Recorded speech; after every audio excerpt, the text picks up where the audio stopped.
This is the Buzz Adams Morning Show podcast. Barstool Talk Daily.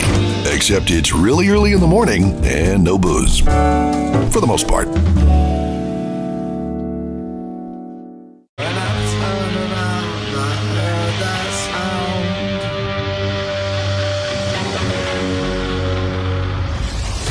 Buzz Adams Morning Show, Monday through Friday, 5 to 10. KLAQ and KLAQ HD1, El Paso, a Town Square media station. It's Tuesday. And now, it's time again for your favorite show. This better be good. Why? Why does it have to be? Why would they keep tuning in? Wouldn't tune in. That wouldn't be a good thing for you. And why is that? Why? Why is that? Because if you don't, you'll miss it. Miss what? Greatest show ever. It's the greatest show of all time. On a Tuesday? I guess we'll find out soon enough. Boom! It's showtime! Get ready. All right, here we go, everybody. Here we go. Now! The Buzz Adams Morning Show is back. Here we go. On 95.5 KLAQ. Is that the rule now, huh? The cops are outside. We know you have the cigarette. House with the cigarettes above your head.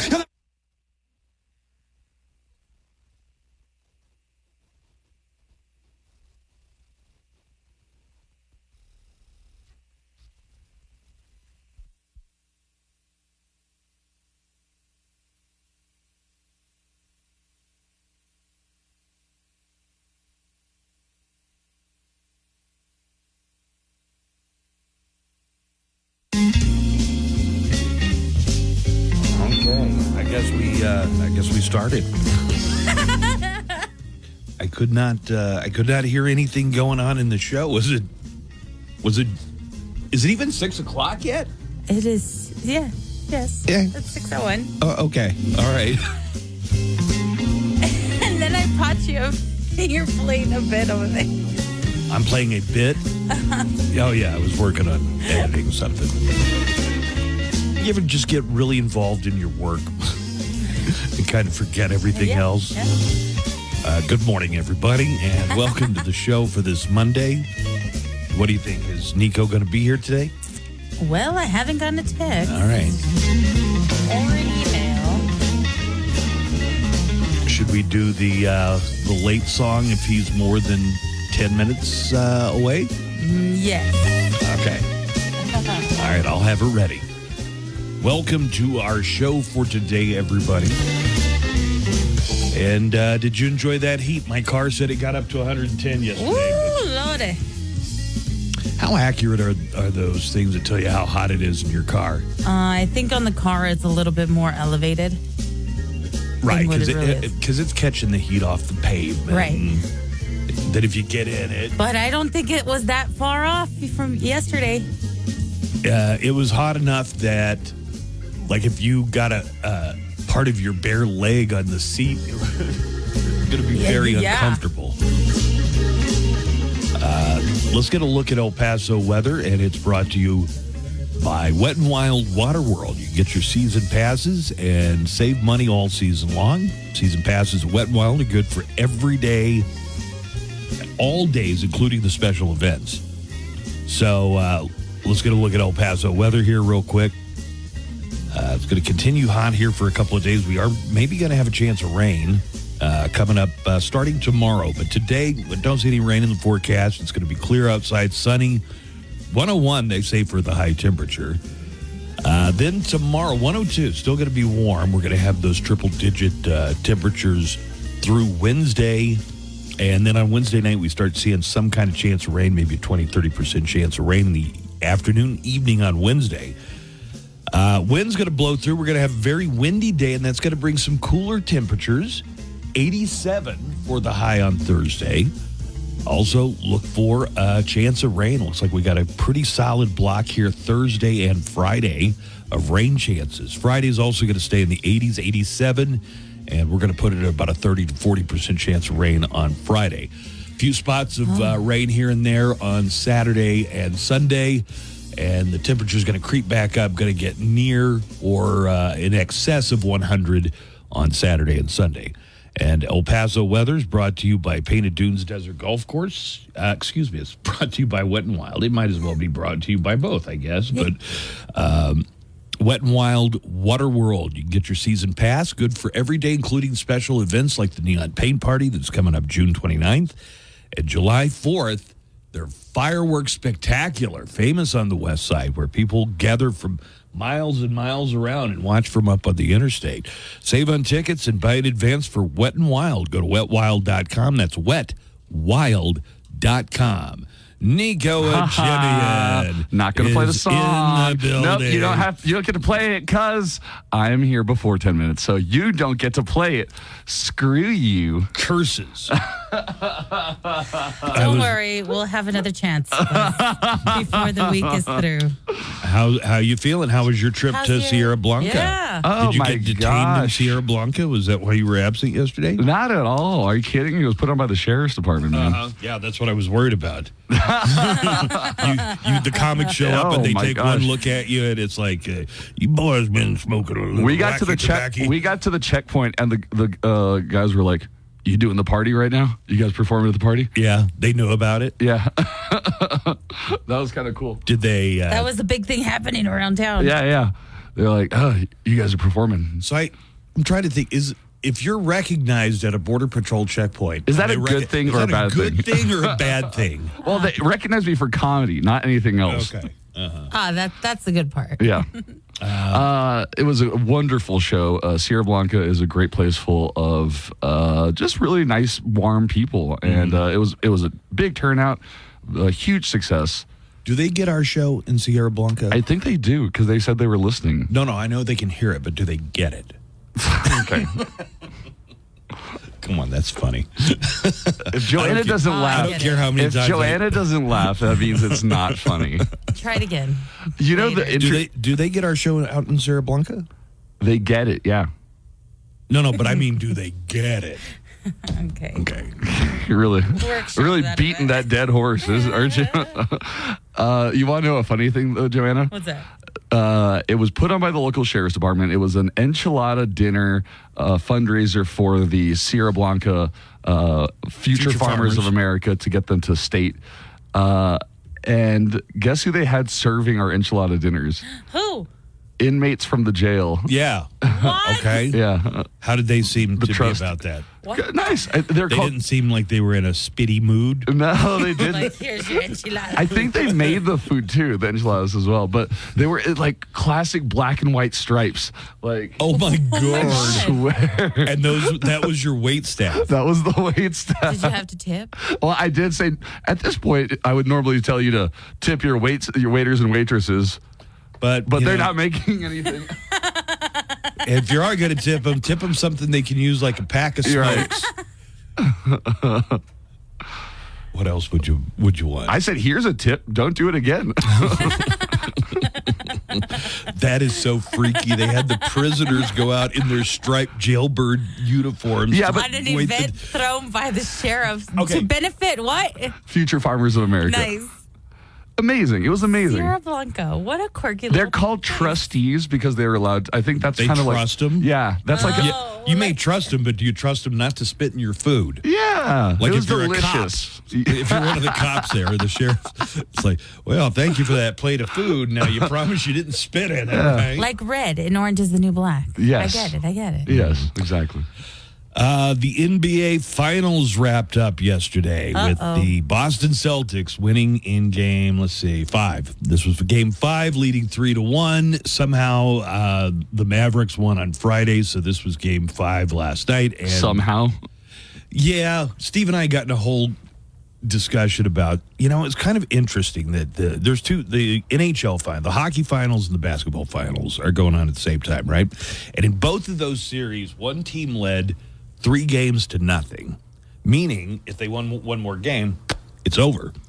Both of the teams that were down won one, extending the series, and I don't know, a lot of people find that very suspicious. Like they make the series go longer. Right. Like they could have lost.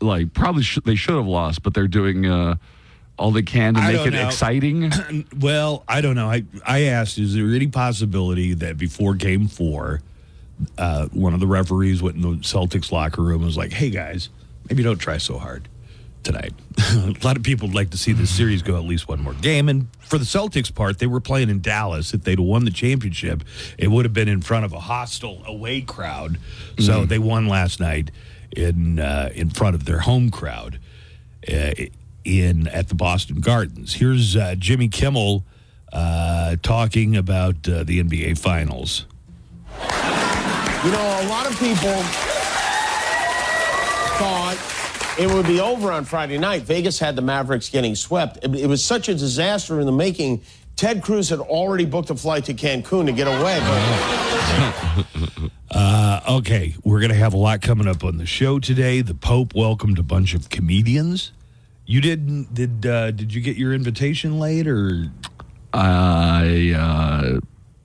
No, I did not get one. You did get an invitation, but the Dalai Lama, he's setting something up. He's setting something. Yeah. The Pope said it's okay to make fun of God. Oh, well, thank you. We finally have the okay from up high. So if you've been holding off making fun of God, the Pope says it's okay. Well, now, as long as it's done in the right spirit. God has a good sense of humor. Right.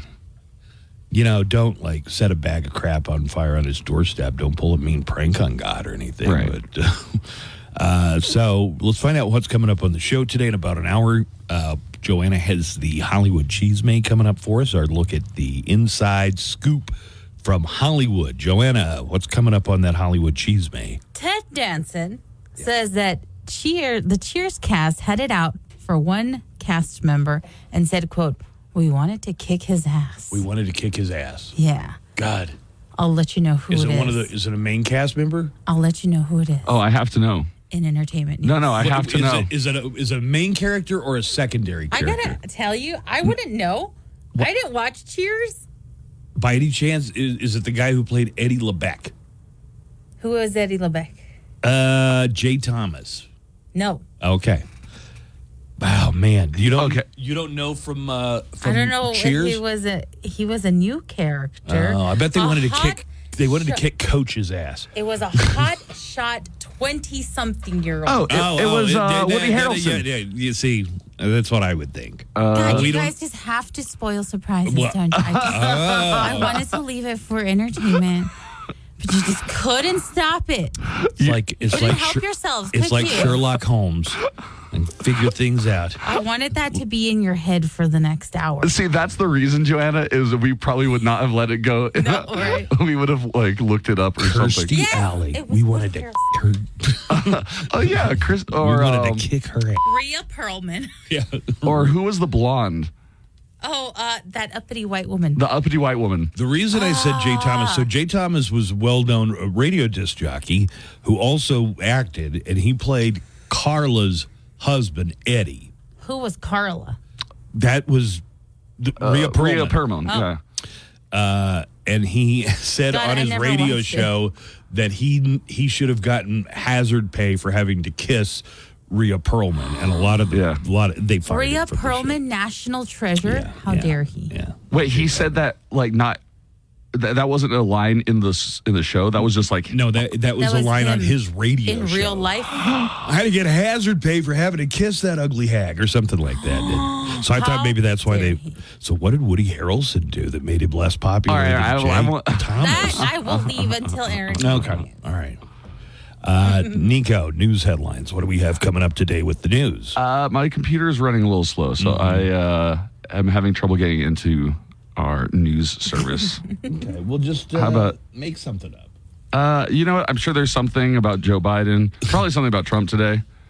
I was watching Fox a little bit yesterday, and they were showing Joe Biden at the G7, and it shows him like wandering off. Yeah, right. But then the guy on Fox News, to their credit, he expands it and shows no, he's not just walking off. He's walking over to talk to these on Fox News. I did see that Fox News was doing a lot of the look at how he wanders off. Right. And freezes up. But then they weren't showing the whole thing. They expand that picture and you see, okay, he was wandering off. They said he was wandering off over the weekend at this fundraiser, and that Obama had to take him by the hand and lead him off the stage. So, yeah, that sounds concerning. But then when I see it, it doesn't.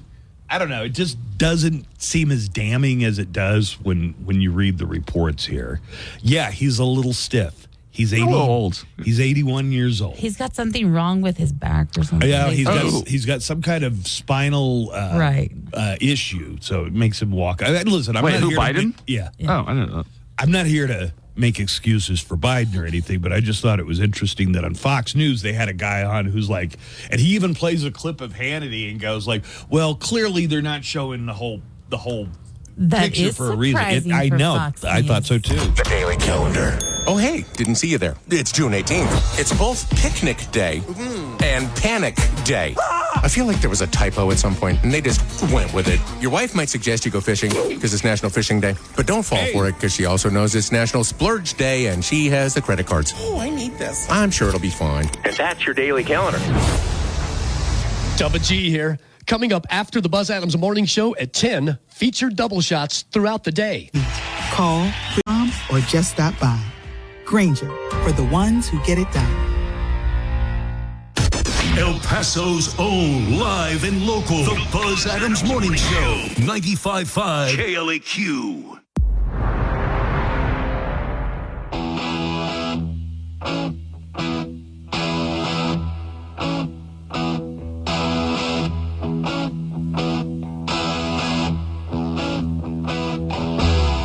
So you're doing a comedy show at like a bar or restaurant?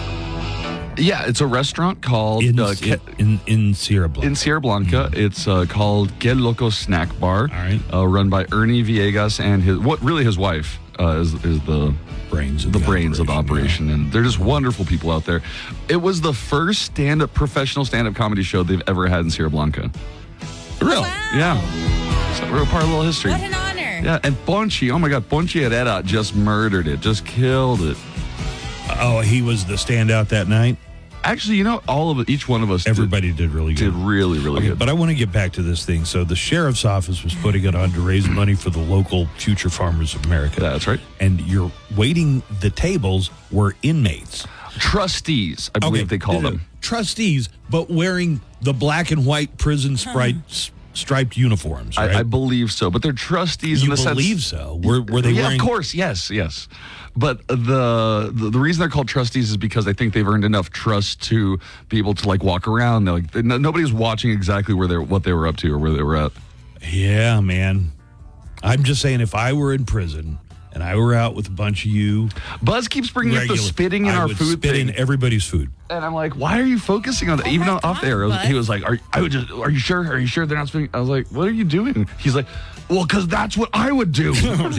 Oh, that's why you wouldn't be a trustee. Were they working the bar? Were they mixing drinks and stuff? Or did they just make it back in the toilet? There was no bar. They just mix up some Pruno. Do you know what Pruno is, No. Joanna? It's like a homemade wine you make in the toilet in a It's jail toilet cell. wine. Oh, toilet. Just say toilet wine. Just say toilet wine. Well, she knows that. Vin de toilette. But what fun. So much fun. And we're going to be doing more shows out there. Is Ruidoso on fire? I had a call. Somebody wanted to update us on the situation in Ruidoso. We're talking about intense fires in Southern California. What's today? Tuesday? Let me pick up this line. It just came in on the neckline a minute ago. Morning, Buzz. Morning, Nico. Morning, Joanna. Hey, I got a news story for you guys. Ruidoso, New Mexico, commonly pronounced Ruidosa. It's on fire. They evacuated it. Anyways, have a great day, guys. Okay, Bye-bye. hold on now. But before anybody panics here, did they evacuate the entire town of Ruidoso? Because usually they might evacuate certain parts where the fire's going on. I think at first it was a certain part that was being evacuated, and then at the end I think they were like, no, you all got to go. Everybody's got to get out. Are they still out of there? They said, don't even bother trying to put protection on your house, gather your belongings, just go now. Just get out. Mm-hmm. Okay. I'm concerned because I have a show there on Thursday at Downshift Brewing Company, if anybody's interested. You should check in on that, for sure. I need to see if our venue's still there. New Mexico fire. Anyways, get your tickets at massivetix.com. For Valente. When's your appearance? Thursday. Oh, yeah, you're probably not You doing should that. check You don't that, think so? Okay, yeah. So this went out yesterday. Evacuations happening in Ruidoso yesterday due to the South Fork fire. Officials are urging Ruidoso residents to evacuate. And it just gives a whole list of all the different places, El Paso, Ruidoso proper, Upper Canyon, Brady Canyon, Ponderosa Heights. That's the whole place. Yeah. So, and it's wait, hold on. Oh man, it said that the Inn of the Mountain Gods was open for anybody evacuating, tribal and non-tribal. Okay, so if you needed to get someplace safe, you could go to Inn of the Mountain Gods. All right, we've also got stories from California. They're battling some very serious wildfires in Southern California. Let's go ahead and get into our sound clips. And now, today in Sound Clips. All of the day's news with accompanying sound bites and actualities. Let's get an update on those California fires. L.A. County Fire Department Chief Kenichi Haskett said that the high winds, and we're talking 50-mile-an-hour winds, blowing over the ridges in the area of the wildfires are causing the wildfires to roar out of control. Our ops chief was saying that they're getting some spots up to a mile. So that spot, like kind of at a campfire, you have a campfire, imagine a gust of 50-mile-an-hour winds picks up those little ambers.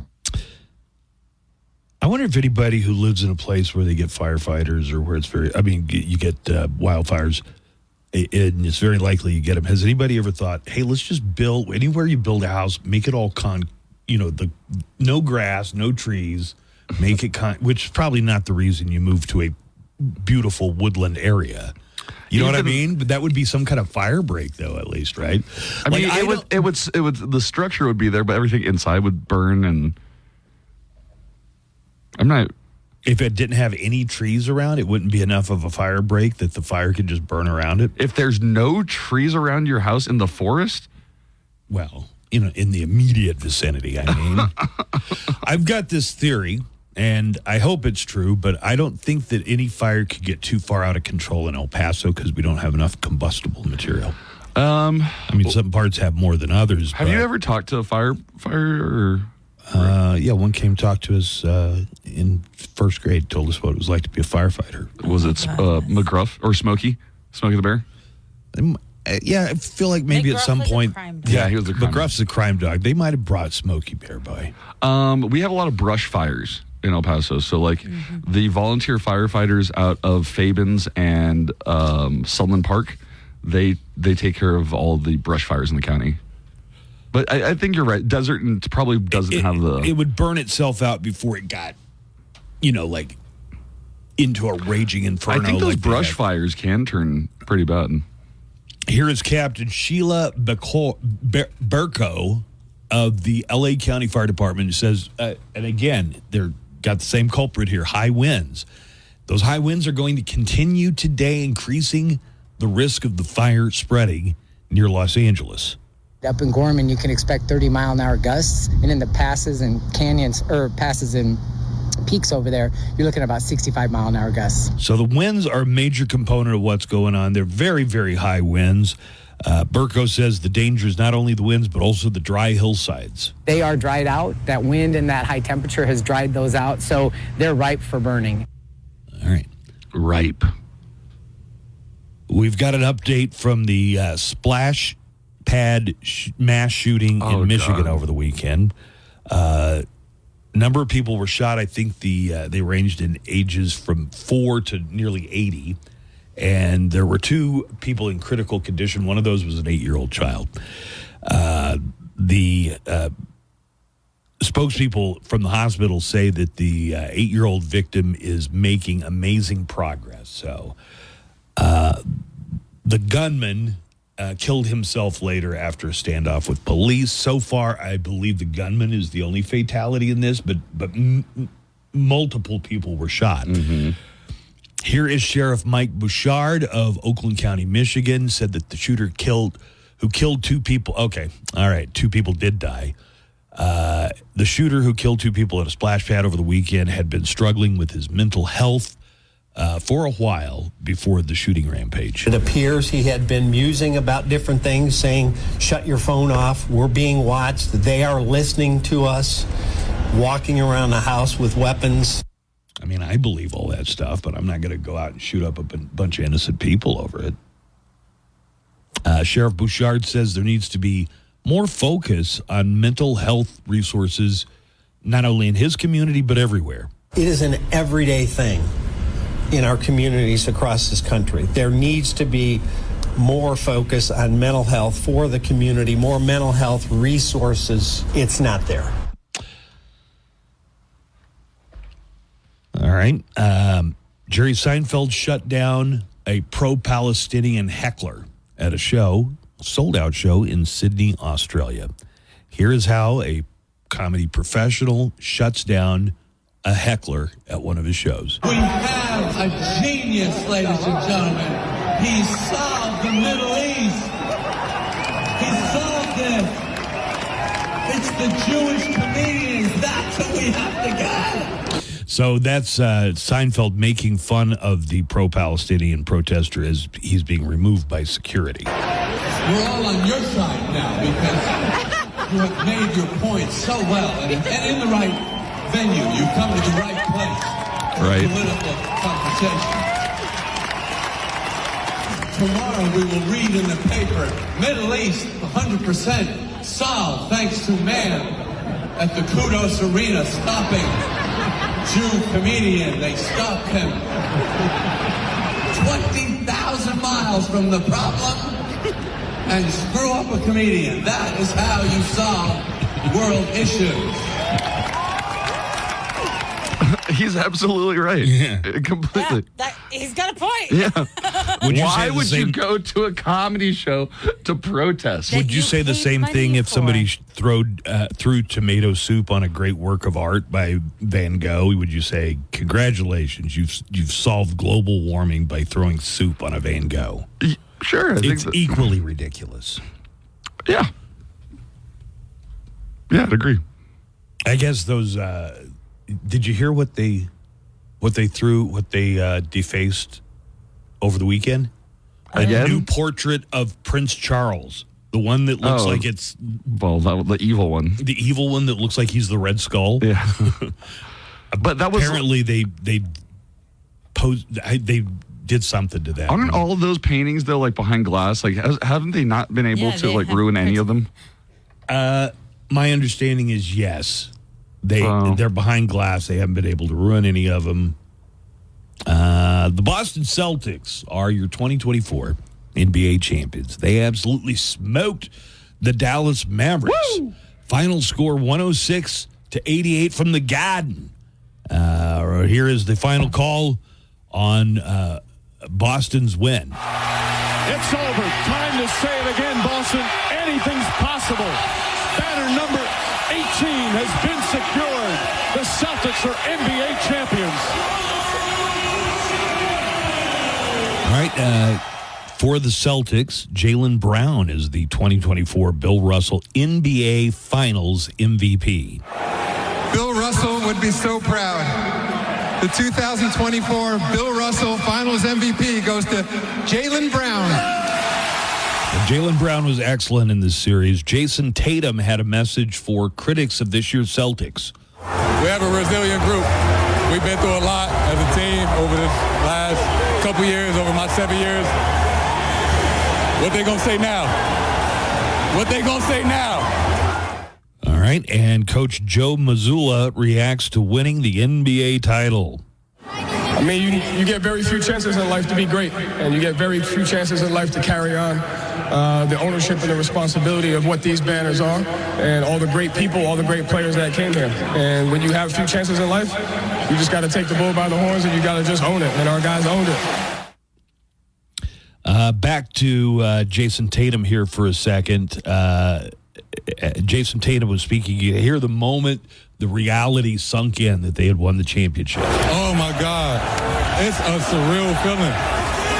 We did it. We did it!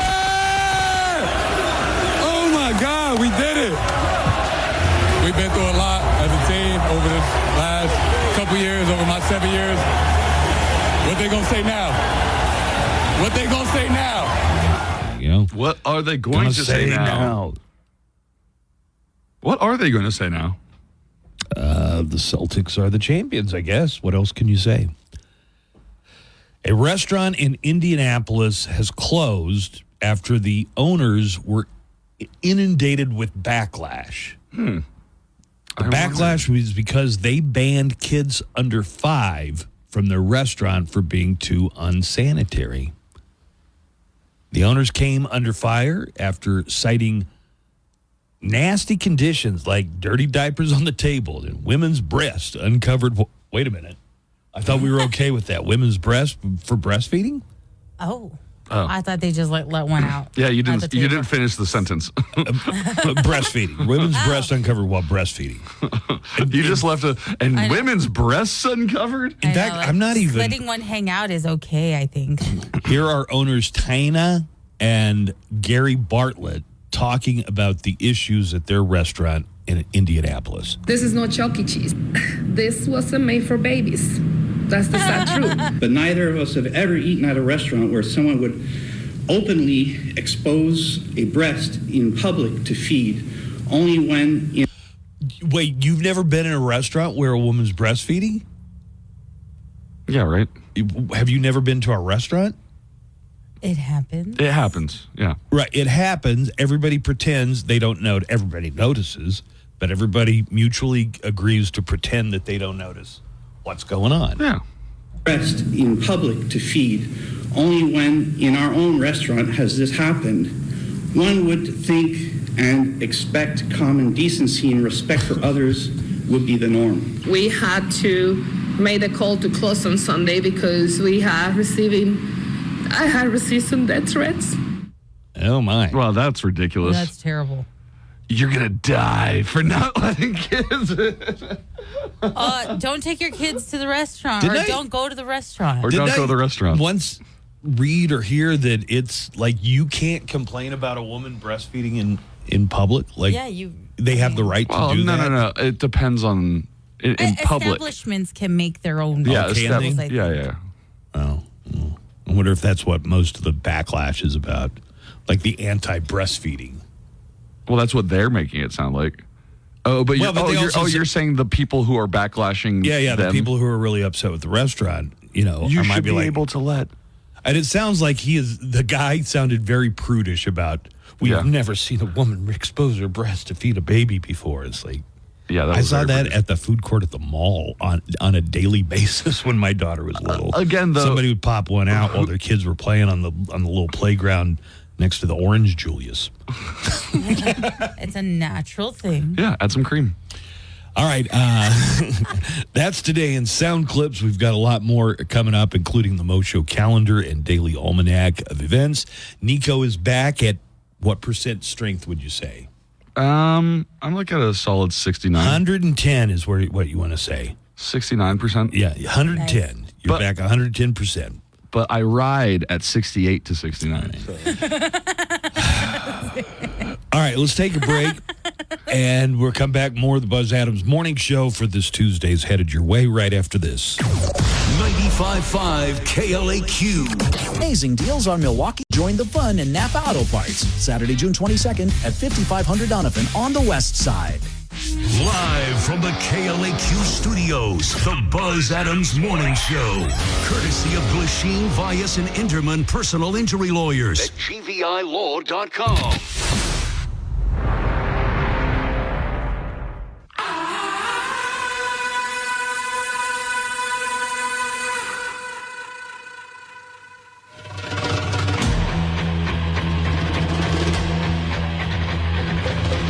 Last night, we had Slash on as a guest for Loudwire Nights. You never know who's going to show up as a guest on Loudwire Nights, Monday through Friday, 7 to midnight on KLAQ. One thing you can count on is that at 10 o'clock, we will fulfill Mission Metallica. That is a block of Metallica played at 10 o'clock every night. And tonight, it's all about the Load album, L-O-A-D. King Nothing is a song from that album. We're going to play two others along with that from the Load release. From Metallica. I heard it as soon as I said it. Did you know that this year is the 20th anniversary of Napoleon Dynamite? Now, I know there are some millennials out there that are going to really feel like they got socked in the stomach just now. You just shot me. Yeah. 20? 20 years ago, Napoleon Dynamite was in theaters and then became very popular on home video. I guess they had DVDs by then. I remember that summer, like, everybody was talking about it, and I was like, I got to see this movie.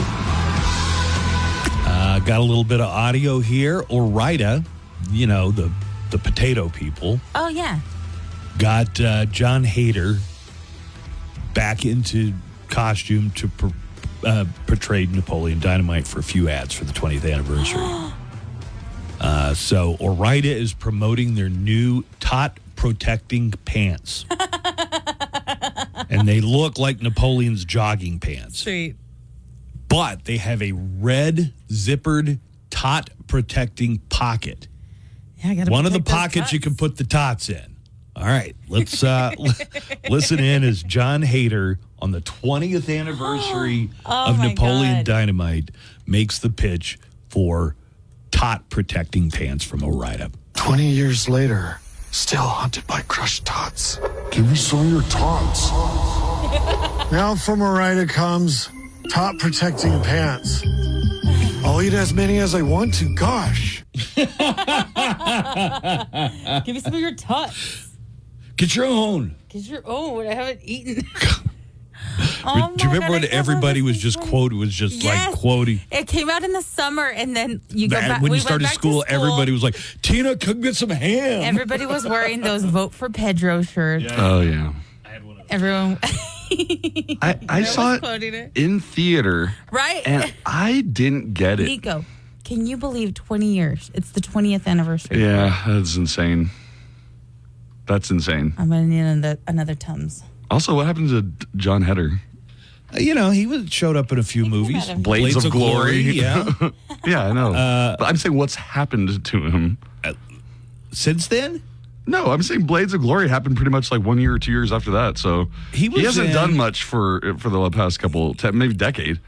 Okay, but the decade following, so the decade following Napoleon Dynamite, he worked fairly regularly, I would say. There's the one where it's like Mr. Woodcock, Billy Bob Thornton, right? Wasn't he in that? Or no, maybe he was in... He was in Bad News Bears, I believe. Was he? No. God, now you got me questioning. What was John Hader in? You know what? I'm drawing a blank, but he was definitely in Blades of Glory. Will Ferrell showed up on The Boys last night on HBO Max, Joanna. Playing himself? On what? The Boys. Will Ferrell showed up. The show, The Boys with Homelander and all that? Yeah. So on Prime? Yes. What does he do? He plays himself, and he's in a kind of like a... you know how they make movies about the superheroes? He's making one about A-Train. He's like, that didn't have too much Blindside vibe to it. Amazing. And there God, I was... haven't started it. You haven't started the season? No. Did I tell you what I did? Starting had to go Friday. back. Right. I'm watching the new season of The Boys, and I'm like, God dang it. I need to watch the final episode of last season. Well, the final episode wasn't enough. I had to go back and watch the entire season, preceding season, to get caught up to date. That's what I'm doing with House of the Dragon. It's really good. I forgot how good it was. I feel like I've just kind of seen everything that House of Dragon has to offer. You haven't. In Game of Thrones. Yeah, you haven't. Does it have... I'm so behind. I don't even watch that show. It's really cool because Does it have dragons? Game of Thrones had dragons. Do I have to have watched Game of Thrones to understand House of the Dragon? No, not at all. It's a prequel. It's set like 150 years before. So it's cool to see. I never watched Game of Thrones. I remember. Didn't Landon or Lisa try to get you into it? Yeah. I was talking to Lisa yesterday, and she's like, I haven't even started House of the Dragon. She already finished Bridgerton. I haven't even finished Bridgerton. Everybody's got British accents, and I guess the no. Oh. Well, do they in Bridgerton? Yes. Okay. Oh, are you trying to reduce House of the Dragons down to something? I'm just saying I felt a little fatigued after Game of Thrones. Fatigued. Especially the way that last season went was not completely satisfying. Okay, well, you know that happened like 5 years ago, so... So moveon.org. Yeah, moveon.org. Now on HBO Max, all of the reviews are in for the second season of House of the Dragon. Oh, cool. Is that the Game of Thrones show? Nope, this is much different. House of the Dragon has fighting, decapitations, and dragons. Oh, well, just like Game of Thrones. No, this is a very different show. House of the Dragon is filled with, did I mention the dragons? You did, and that's exactly what Game of Thrones had. Yes, but this show is all about fighting, and people have British accents. And just like Game of Thrones. Right, but House of Thrones is more... did I say Thrones? Silly me. I meant to say dragons, because this is a different show, and... warm in here. Right. House of the Dragon. Don't miss it, please. I got a couple of other neckline calls. We talked about the Celtics winning the NBA championship this year. Blew out the Mavericks in front of their home crowd at Boston. I don't think they call it they call it something Garden, like a sponsorship. TD Americenter? Yeah, how'd you know that? Huh? How'd you know that? Is that right? I don't know. You don't even know. Well, because it's the Boston Garden. It's a famous historical landmark in Boston. This is the 18th NBA championship for the Celtics. Seriously? I mean, I don't... There were things that like, oh, they're going to extend the series. Like, oh, no, I can't believe that. Dallas actually did a good job. Like, no. For the first 3 games, Boston was just just sweeping them. They were playing excellent. And all of a sudden, they were playing in Dallas. They were like, oh, no, I missed the basketball. Oh, I missed it. Okay, so I think this guy's endorsing the idea that the Celtics didn't really try to win that 4th game in Dallas that much. Oh, I missed the basket. Oh, I fell over. It's like Austin Powers. I fell over again. Oh. It's like, no, they did it on purpose. It was a purpose game so they can win back at their, at their home court. Yeah, I know that's interesting to think about, but I don't think you F around. You know what I mean? Like in something like that, you don't just slack off. Although it really looked like he's right. It did look like they were just like, you're saying a team should go 100% every game. Like there's not this like you don't leave the door open for a chance for a comeback because there have been such things before. I don't think that that an NBA team would have thrown a game. Did they put their starters up the whole time? Yeah, I believe so. Okay. Oh, that was it. Plain simple. Believe me, they could have swept. It could have been over in 4 games, first 4 games, because Dallas just didn't play at all. That was my point of view. All right. Do you want to hear ODG weigh in on? Oh, they turned your New Girl question into a Seinfeld question. So if you had to cast Seinfeld as the morning show. Oh. Okay. Or the morning show as Seinfeld. You should play him that original audio that said who we all were. Says who Nico is. God, did we get that yesterday? Yes. From Seinfeld? Yeah. I think I saw it.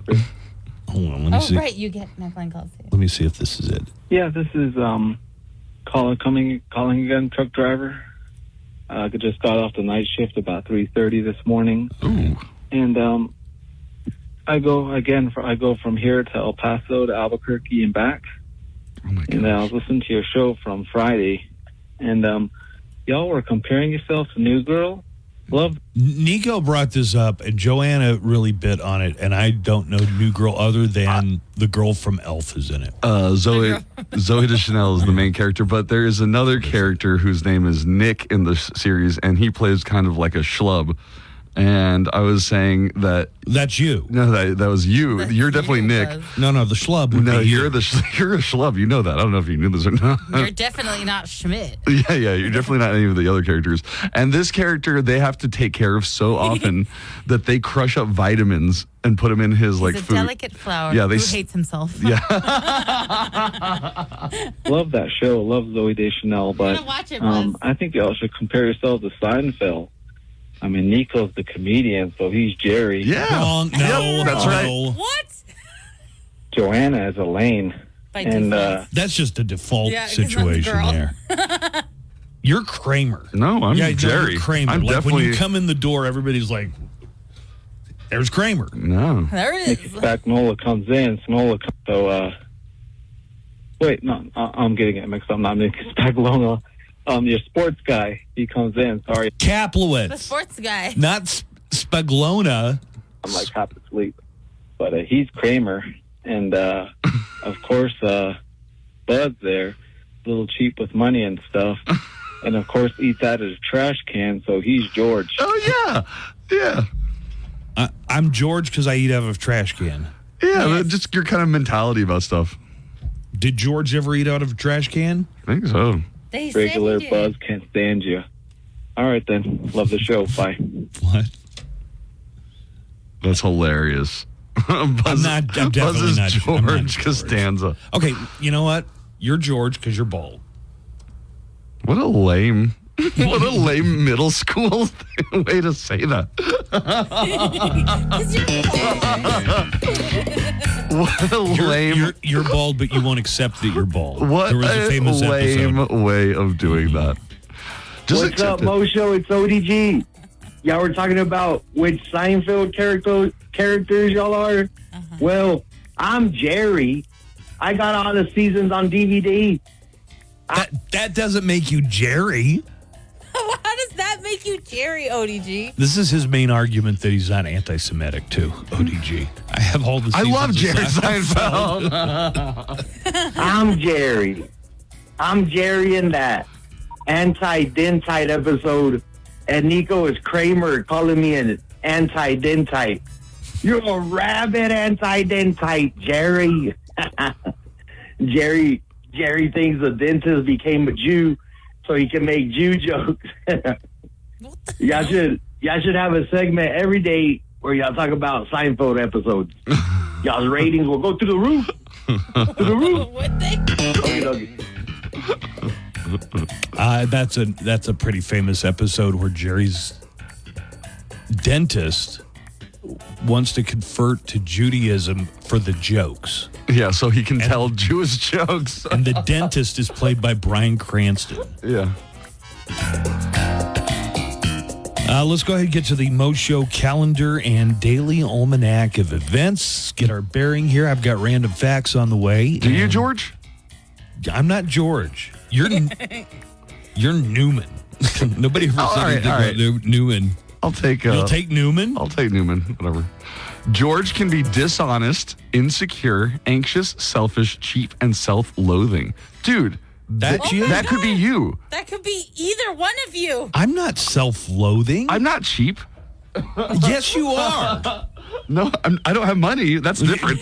Right, you don't have money. That is true. He just doesn't have money. All right. That's very different. It's time for the Mo Which Show. one of you is Nick Miller now? Wait, who's Definitely Nick Miller? Buzz. Oh, that's back to that New Girl show. Yeah. Okay. Is that a show that's still on the air? No, it's just really good. It's just Yeah. You should watch it. It's like a fine wine. It All right. ages well. Mo Show calendar and daily almanac of events. Today is International Sushi Day. I'm proud to say I love me some. I got some yesterday. Got one of those poke bowls that they have in the deli section at Albertsons. Oh yeah. Good stuff. Do you ever try things other than like the I feel like there's standard tuna and salmon is what most people would eat at sushi. But then there's like no, I'll get the I'll sea expand. urchin. The one that's like it's some kind of squid, but it's like a pearly white color, and it's the chewiest fish ever. Do you know which one I'm talking about? Squid. Yeah, I think it's called the squid. So happy International Sushi Day. Today is also Autistic Pride Day. Autistic, not artistic. Birthdays today include, well, I just wanted to be,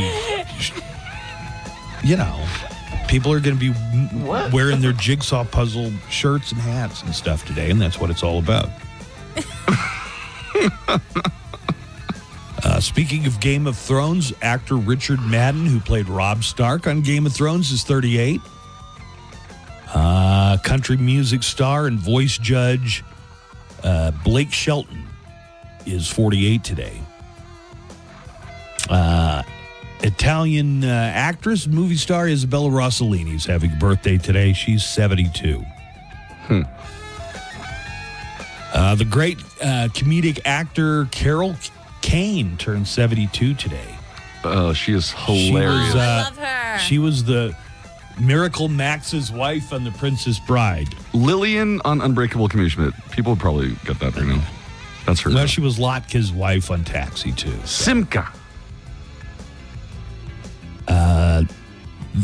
Paul McCartney's having a birthday today. Again? Every year.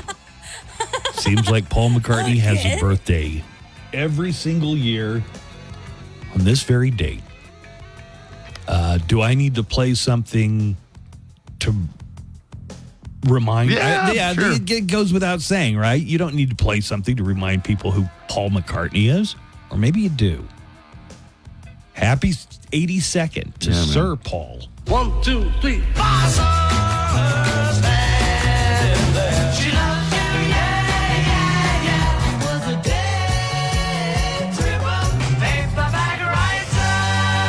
Hey Jude, speaking words of wisdom, let it be. Blackbird singing in the dead of night. Get back to where you once belonged. Back in the USSR. It was 20 years ago today. Sergeant Pepper taught the band to play. I want you to level with me and be honest. You recognize every one of those songs, right? Who, me? No, he's looking at me. Nico. Yes, I recognize each one. You recognize each of the songs. But not that he... I didn't know he sang. Or, Live and let die. Down. All the bands on the run. Baby, I'm a man. Baby, I'm a lonely man who's in the middle of something. You know this one? I mean... Yeah, you know they are songs. Yeah, I know their music.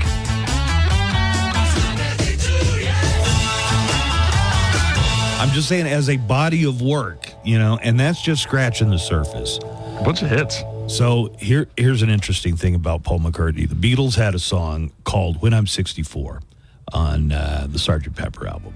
And it's all about when I get older, losing my hat. And it's singing about, I'm going to do this when I'm 64. We're going to get a cottage and well, our grandchildren will come visit. So when Paul McCartney turned 54, I was like, holy moly, Paul McCartney is only 10 years away from actually being the 64. Age. Did he do anything when he did turn 64? Yeah, I mean, I think people noted, like it was a little news story, that, hey, Paul McCartney turned 64, and then they play a little bit of the song When I'm 64. Now, 64, it's 18 years after he turned 64. And I don't know if he got a cottage on the Isle of Wight. I don't know if his grandchildren... He didn't do any of those things. Does he have grandchildren on his knee, Vera, Chuck, and Dave? I just don't know if he accomplished anything that he set out to do.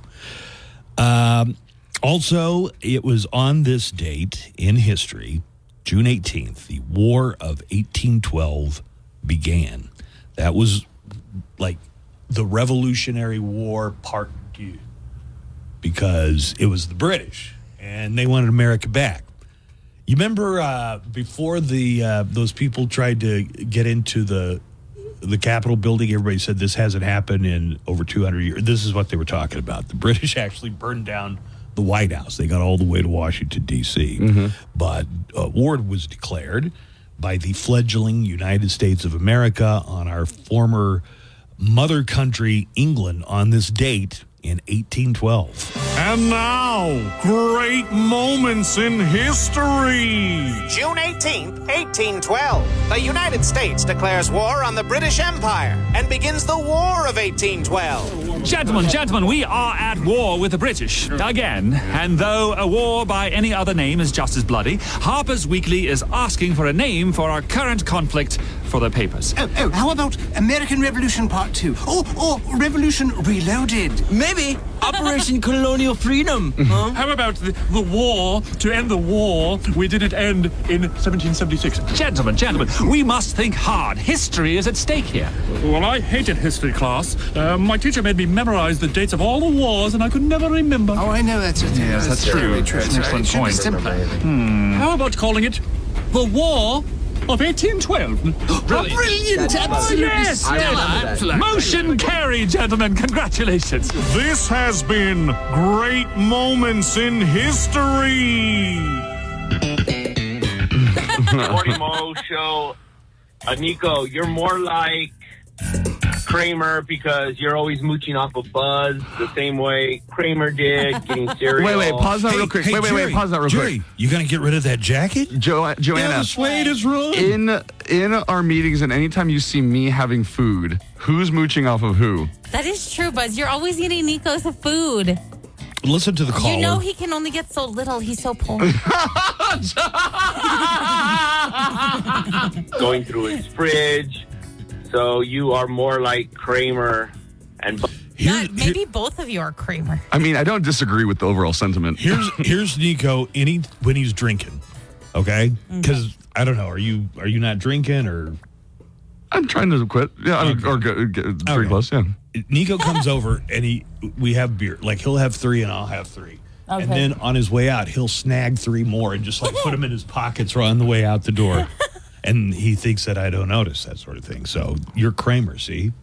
I don't do that every time. And Buzz is more like Seinfeld. Yep, that's what I'm saying. Just wanted to give my 2 cents.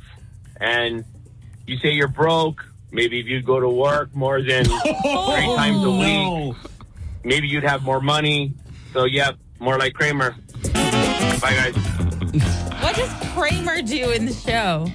He never has a job. Yeah. I think Jerry at one point said, you never have a job, you don't have any prospects, but somehow you fall over backwards into money all the time. Nico? Also, he has I don't fall backwards into it. He has a 0 handicap in golf. Remember, he was gonna be a professional golfer in a few episodes. Kramer. Yeah. Remember, Mickey was gonna be his caddy. Yeah. Yeah, I forgot he's always golfing.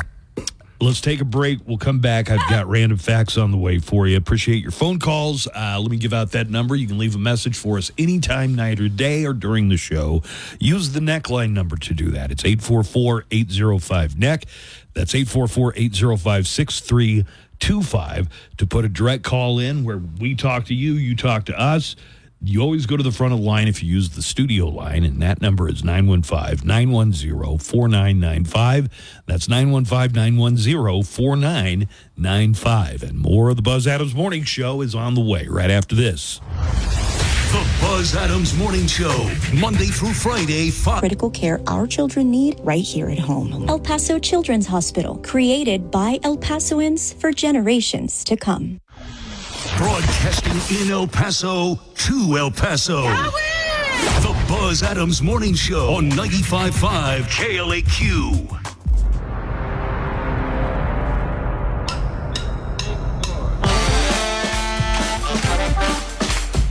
Welcome to the show, everybody. We love having you along, of course. Thank you for joining us today. We got a dining deal coming up this week on Friday. You can get $50 food certificates for which you pay only $25. And our restaurant with the dining deals this week is Chilitos. Oh. With 2 locations on Mesa Street, one downtown, one in the UTEP area. Chilitos, you'll find 7 different and delicious half-pound burgers, tasty, authentic tortas, tacos, and flautas. Also, house specialties like ceviche, specialty beers, domestic beers, lunch, dinner, dine-in, takeout, delivery. Chilitos downtown at 115 North Mesa or around UTEP at 2400 North Mesa. So here's the way it works. On Friday at 10 o'clock, we're going to make these $50 food certificates available for just $25. We have 100 of them. And you can buy up to 2 and really save yourself some money on dining out. Check out Chilitos, and then at 10 o'clock on Friday, we'll have them as our dining deal. I have a feeling these will sell pretty quickly. That happens sometimes. People snatch them right up. So you want to get in there, go and find out more about it at KLAQ.com or dining deals on the KLAQ mobile app. We had a couple of calls I want to get to, and then I've got random facts for you, okay? All right. Got an audio random fact. Audio, okay. I think people have come to expect that. It's like the random facts, one of them has like an audio component to it. Good morning, guys. This is Steven. So I just wanted to touch back on what you guys were talking about briefly yesterday. As far as the zipper method goes in traffic. Now, I don't care what Brandon says or used to say, and I don't even care what the DMV says.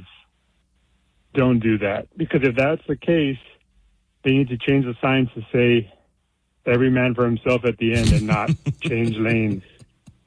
Because seriously, if you do that, you're the a-hole, and I'm not letting you in. Do you know what we're talking about? Yeah, absolutely. So the zipper method is when a road you're on is going to narrow down to one less or 2 less lanes. I've only heard it really applied. Just something to think about, Buzz. Have a good one. I've only heard it applied to on ramps and off ramps for the freeway. I hadn't heard it like on the streets, but like when you're getting on the. It's specific to when there's a lane closure. No, it's not just specific. When you're getting on the freeway, you're supposed to zipper into traffic. That's how. No, it's not referring to that. What it's referring to is when you come up and they give you like a mile or 2 miles, and they say this lane's going to be closed, right? And you merge into the lane. Well, I merge in as soon as I see the sign because I just have this innate urge to follow the rules. And then you see people in the lane that you know is closed going by you. When you get up to the point where the lane actually closes, the zipper method, and this is by the Department of Transportation, they say this is the way that this works best.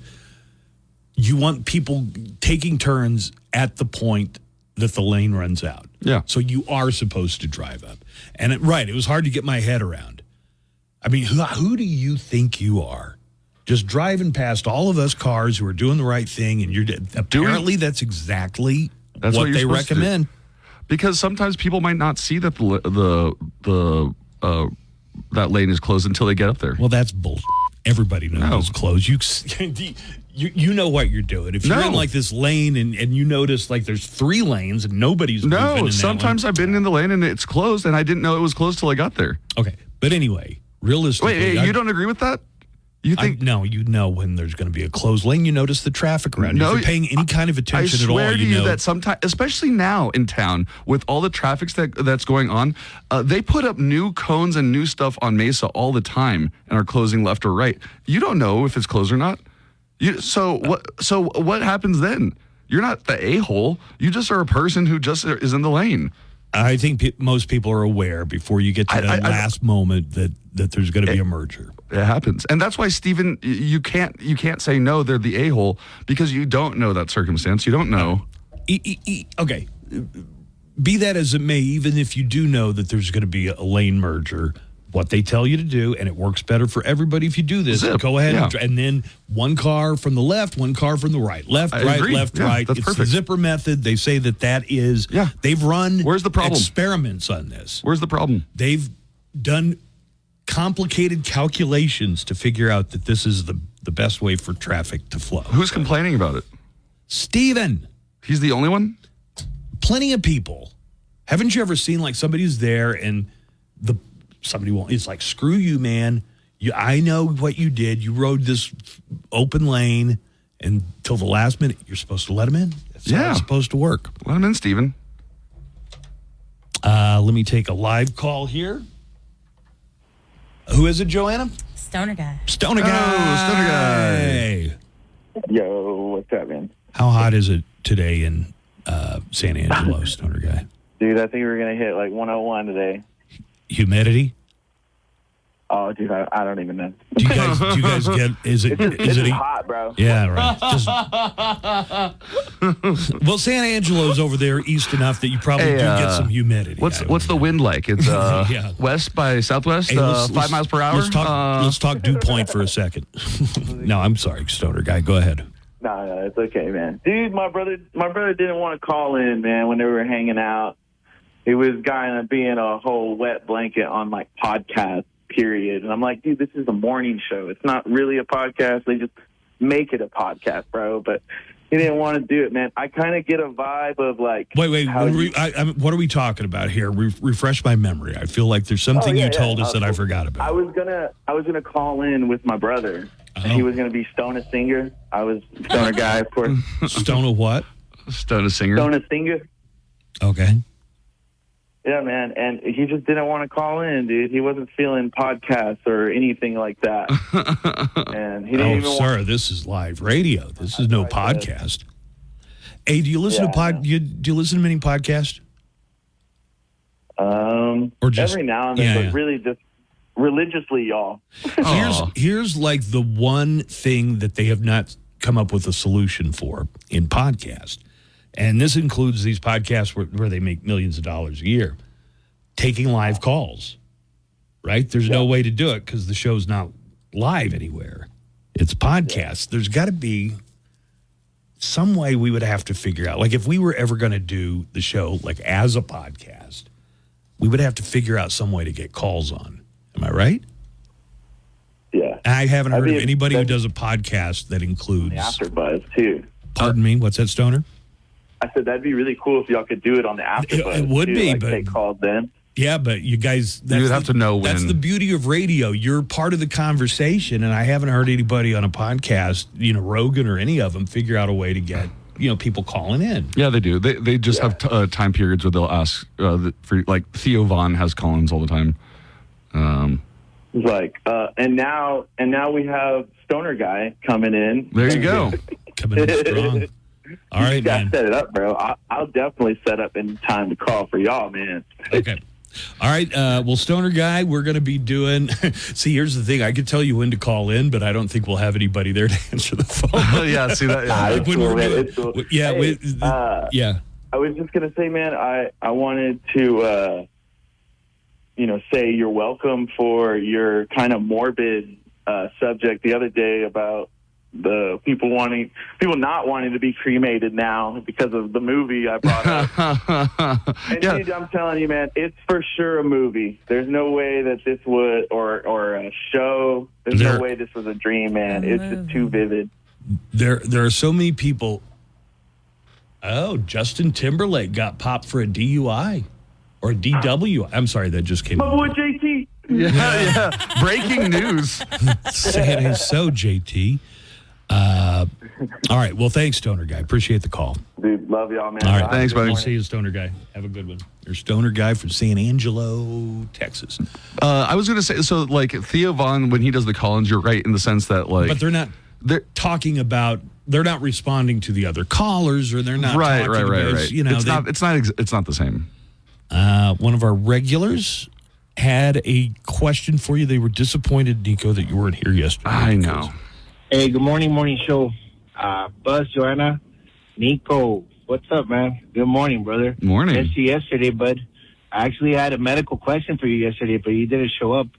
So I thought to myself, I said to myself, hey, but you know what? I'm going to wait for Nico to come in. And Buzz and Joanna said, you probably shouldn't ask the guy who's sick, once every week. Yeah, one day out of the week. For medical advice. And they kind of dissuaded me, so that I went to WebMD, and now I have colon cancer, apparently. I don't think But either way, glad you're back, man. I love hearing you on the airwaves. Oh, thank you. And also, how about those Celtics, man? Pingus, and the Celtics did it. Pingus? What's that? Kristaps Porzingis. Oh, okay. Is what he was talking about. Did he ever ask the medical question? He didn't ask the question. He never asked the medical question. What if it was about forgetfulness? There's a whole... I remember being in the ER, and one of the ER doctors, it was the older, his name, I'm not going to say his name, but he was an older doctor at the time, and he would just chain smoke these cigarettes. Wait, in the hospital? No. But he would, right outside the ambulance bay, because we're in the ER. You go outside and smoke. Right. But chain smoking all the time, and he would smell like smoke all the time. Doctor, you say? Yeah, he was so an ER he doctor. knows. Right. And then I remember being in a room with him, and he was telling this person about quitting smoking and how bad it was for him, and being like, you're going to die sooner. Like, you better quit soon. So he was saying all the things that he should. Right. Physician, heal thyself. Yeah. So I may be sick, but I have some insight into stuff. Yeah, I have no love for the wait till the last minute to merge. I don't. You know what? I stay in my lane. You stay in yours. I'm not required to let you in. So there's that. You can merge like back there with everyone else. I think you are required to let people in. Yeah, I think you are. I mean, if it came down to it, like there was a road rage thing, and they were like, "Well, who started it?" I was trying to get in, and this guy didn't let me. So we're talking about when the road merges, there's a lane closed, and you start seeing signs that says lane closed, and some people don't get over right away, and they just drive right up to the point where they merge. Apparently, you're supposed to let them in, and it's making it faster for everybody. It's called the zipper method, and the Department of Transportation wholeheartedly endorses it. Good morning, Mo Show. Morning. Hey, you guys are talking about that zipper lane, and you zip in, and I drive a semi, and when those things happen out on the highway, lane closures, and when I see an a-hole like Nico come around, I get out in that lane and block it, and I'll get with another truck driver, and we'll just block that whole thing till it's time to merge. So, yeah, Nico, you're one of those guys, huh? All right, you all have a good one. Wait. Was Nico?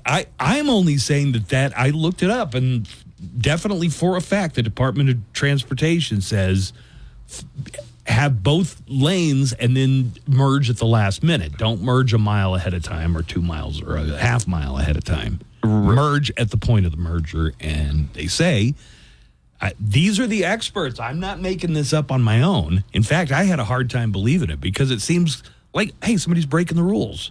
They're not merging. Why am I sitting here like a schmuck and they're just whizzing by me?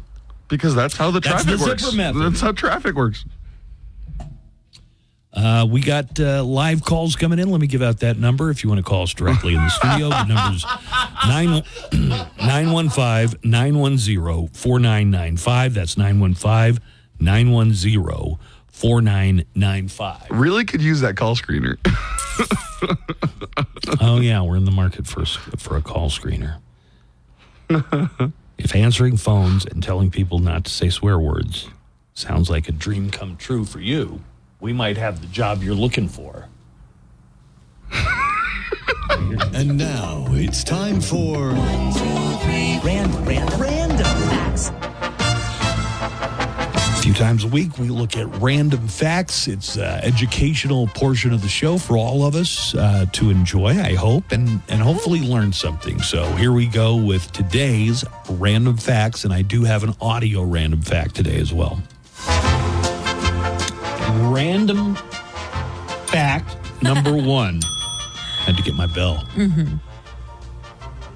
Commercial airline pilots are not allowed to have beards. Oh. Think about that. Have you ever seen a pilot with a beard? I guess not. Yeah, just think about it for a second. Have you ever seen a pilot with a beard? One time, but it was on Halloween, so I don't think it was a guy was a dressed real as a pirate. pilot. See, he really should have committed to it and learned this factoid. Some airlines require pilots to be clean-shaven, meaning no mustaches either. And it all has to do with safety. Okay, They need to ensure that crew members' oxygen masks maintain a good seal in the event of an emergency. And facial hair can get in the way of that. Oh. Now, it's interesting that they have that for the pilots, but it's the first I'm hearing of it. How about my mask with my beard? They're like, yeah, it's not that important for Also, what if somebody has an especially big, bushy beard? Is that going to make their oxygen mask just not work at all? That's a good question. Also, I wonder, does it apply to the flight crew, like the... Right, like the stewardess. Well, not the stewardess. I mean, most of them aren't going to have beards. But and it's not stewardess, it's flight attendant. Whatever. The male flight attendants. Male flight attendants. I don't think I'm trying to think. Have I ever seen a flight attendant with a beard? Not sure I have. All right, random fact number 2. Simon Cowell from American Idol? Yeah, I guess so. Creator of 5 Direction. Or what is it? New Direction? One Direction. One Direction. Damn it.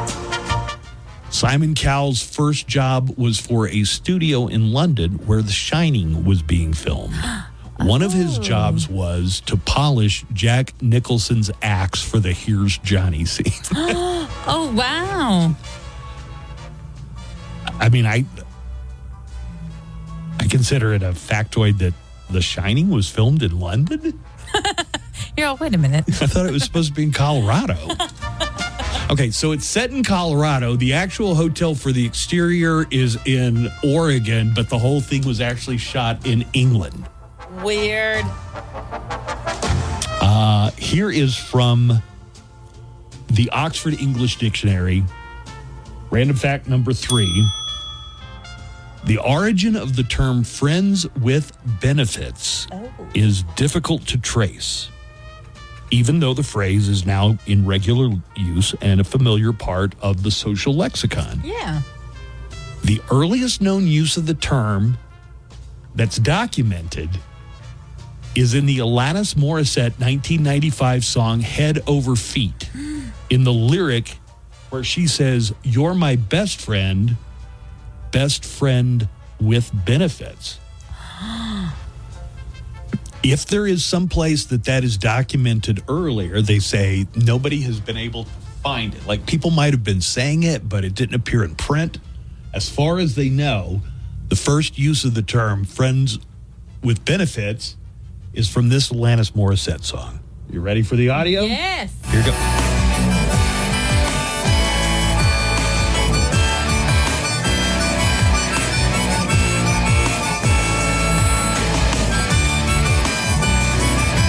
Of course, I started in the harmonica solo for some reason.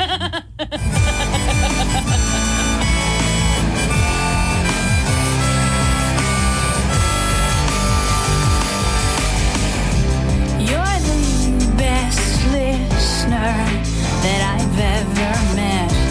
You're my best friend with benefits. Yes, Alanis. There you go. And if you're a best friend with benefits, you definitely want to go to a theater with Alanis Morissette. For sure. I'd be like, let's go to like 3 movies Hey, friend, today. let's go to the movies. Hey, you ever heard of BJ's at the movies before? Yeah, it's when Buzz and Joanna go to movies. Those are your random facts for today. These are just some facts that I learned and was amazed. Everyone should try to learn something new each day. While you're working away, we're working for you.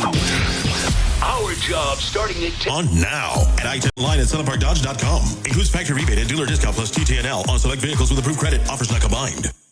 Live from the KLAQ studios, the Buzz Adams Morning Show. Courtesy of Glasheen, Vyas, and Enderman Personal Injury Lawyers at GVILaw.com. We have struck a nerve. Seriously. About the zipper method. And I'll take the calls, but I just want to assure you, this is not my theory. This is the Department of Transportation. Right. This isn't a myth. It's not a suggestion. Yes, when there's a lane closed and you see some people in the lane, they know it's going to they're fully aware it's going to close. That's what they're supposed to do.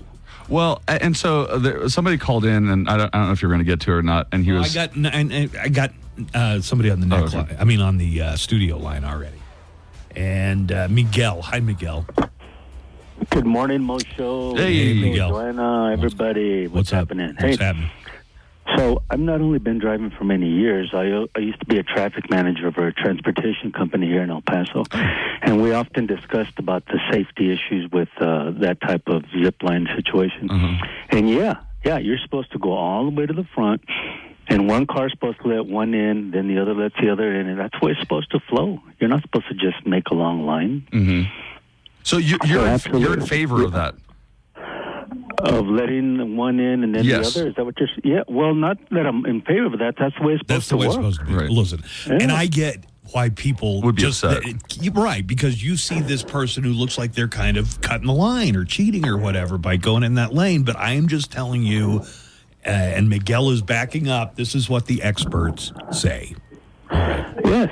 That's the safest way to do it, because that way you don't have any issues where somebody's saying, I've been in line for 10 minutes and this a-hole's coming up to the front. No. You're supposed to use road courtesy, let one in. Then I think we need like a public information campaign to let people know, hey, this is how it's done. It's actually supposed to be the quickest way.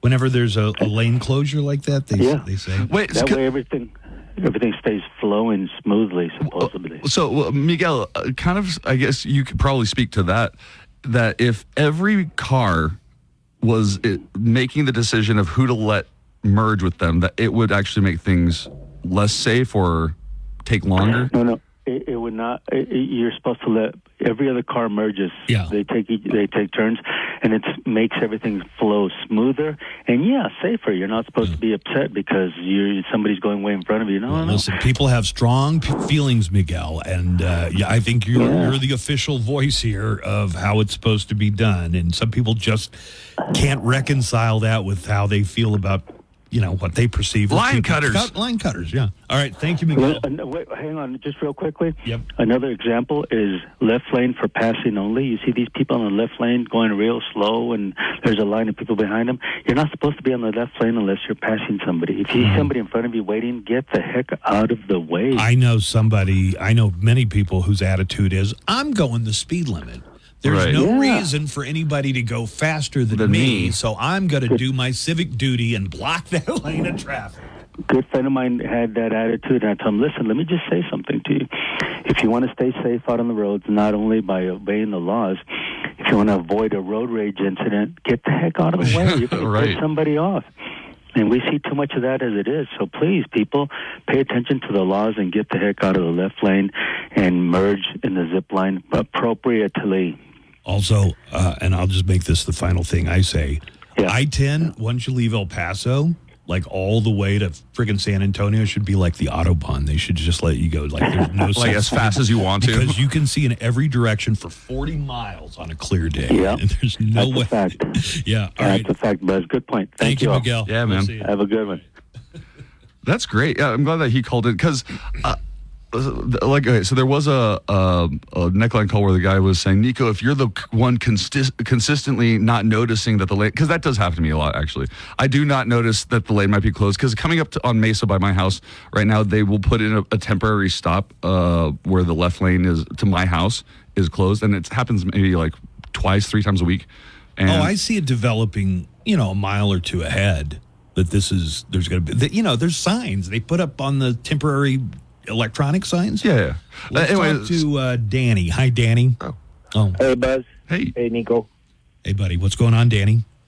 So yesterday I was at the border highway. I was stuck in a traffic jam. I don't know if you guys saw it, that there was this accident on right before Midway on the border highway. Mm-hmm. And they pretty much had the whole highway closed down to the far right line, And I'm just minding my business, and I heard the show earlier, so I was like, let me try this zipper message thing. Mm-hmm. And there was this one guy in a Jeep. It's always a guy in a Jeep. and he's trying to just get in front of me, and I'm just like, dude, all right, get in. You know what he does? He gets in front of me. He goes to the furthest right lane, and then he just gets on the shoulder and drives away. Oh, just just gets on the shoulder and he just starts driving on the shoulder. And you're like, what a vato, you did all that for what, Oh my God. You're just going to get stopped further up. And oh yeah, I see what you're saying. seen that. He's on the shoulder of the road using that like a or the lane. emergency lane. That will get you. You'll get popped. And then that section right there, the border highway where the shoulder is, they have like the solo on ramp where the government vehicles use it to get on the canal for the border. Yeah. Uh-huh. And I'm like, you're eventually gonna get up there, and I hope a state trooper sees your ass, gets you a ticket, or I hope they police brutality you do, because we're not encouraging Danny's police brutality. I hope police brutality happens to you, you line cutter. You know who's really got it made in those situations where the interstate is just a motorcycles. Those motorcycle guys, they go through no problem.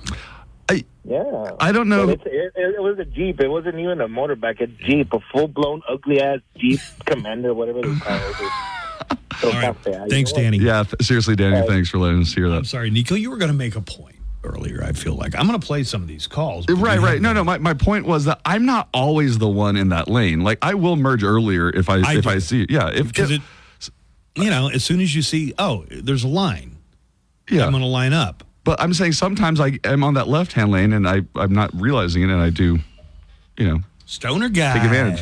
Again. Yo, Hello, what's up, Stoner man? guy. I'm calling in again Yeah, about what's up, a Stoner guy? crazy story that happened to me yesterday. Oh. So I'm on what's called a freeway over here on our loop, right? By the way, I don't know if you know this, but San Angelo, Texas, I think by population, largest city in the United States without an interstate highway that goes through it. Really? Mm-hmm. Yes, sir. They're working on it too, though. Oh, yeah? What are they going to do? Like extend 20? God, I don't even know what they would extend there. 20? Yeah, I think it's going to be new. Like a new interstate? I didn't know that because I always see the San Angelo sign when I'm heading east. On 20. On I-10. Nico, I would love to see your stand-up, bro. Yeah, I really you should would. take a show out to San Angelo. I'm planning. Anyway, I'm planning something. Tell us your crazy story, Stoner guy. All right, so I'm on our loop. I'm in the left lane. There's a bunch of cars. I think it's 5 o'clock traffic, right? There's a bunch of cars on the right. There's this black Chevy truck that's right in front of me going 60, and the speed limit is 65. And I'm behind him forever. I'm getting really ticked off. He finally gets over, and I book it, man. I think I hit maybe about 85 going past him, right? He flips on some lights that are underneath his grill. Red and blue lights. And so now I'm like, dang it. Like, there's like, dude, you were going 60, bro. Like, you don't have the right here. Mm-hmm. I exit. And as I exit, I look back in my rear view again. The lights are off, but he exits with me. I go right. He goes left. And at that point, I'm like, you know what? That wasn't a cop. And so I called our non-emergency, and I'm like, yo, this guy tried to pull me over, and I let him know and everything. But, man, isn't that crazy? You think the guy was definitely trying to make you think he was a police car?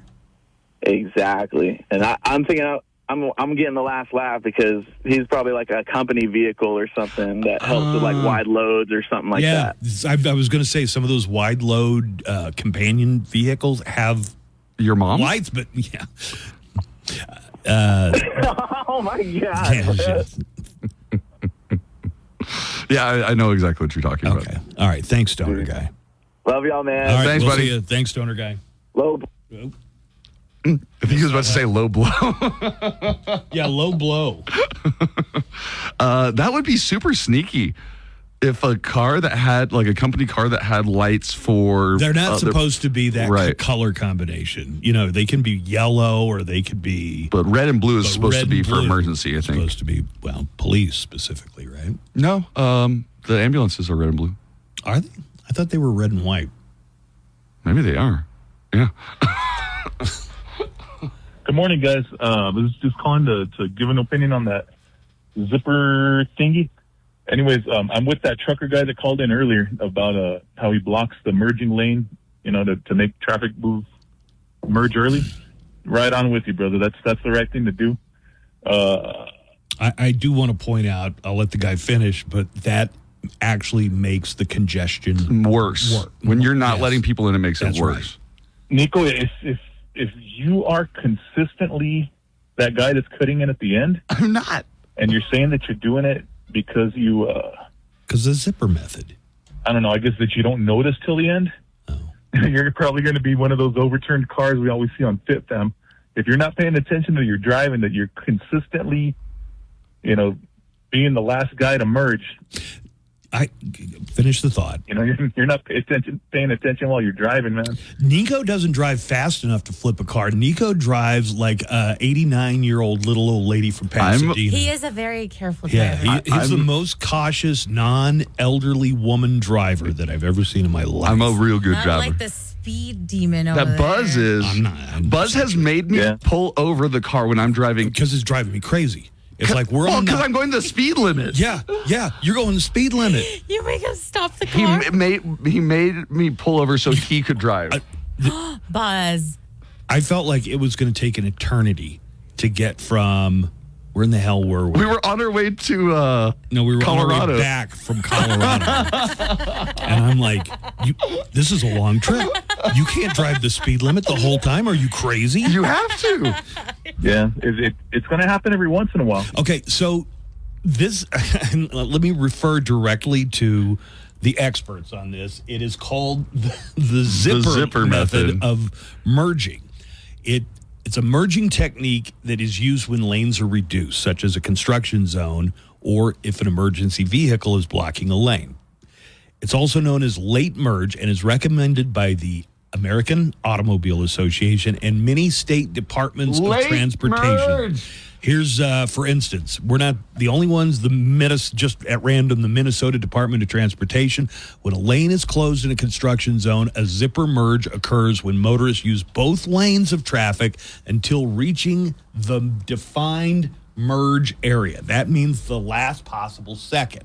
And then alternate in a zipper fashion into the open lane. So all this stuff about I'm a trucker and I block you guys when I see you doing that, you are only making it worse for everybody, including yourself, because that's a prevalent attitude and you're going to find yourself on the crap end of that one of these days.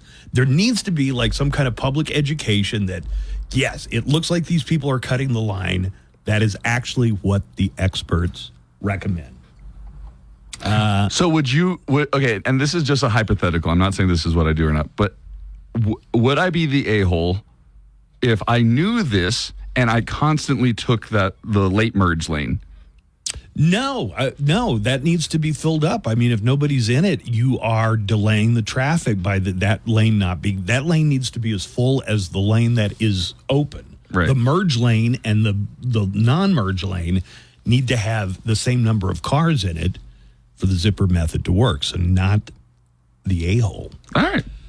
Do we have a break this hour, or are we good till next hour? We're good till next hour. Okay, I wanted to talk a little bit about the big Pope meeting with over 100 comedians from around the world. Finally.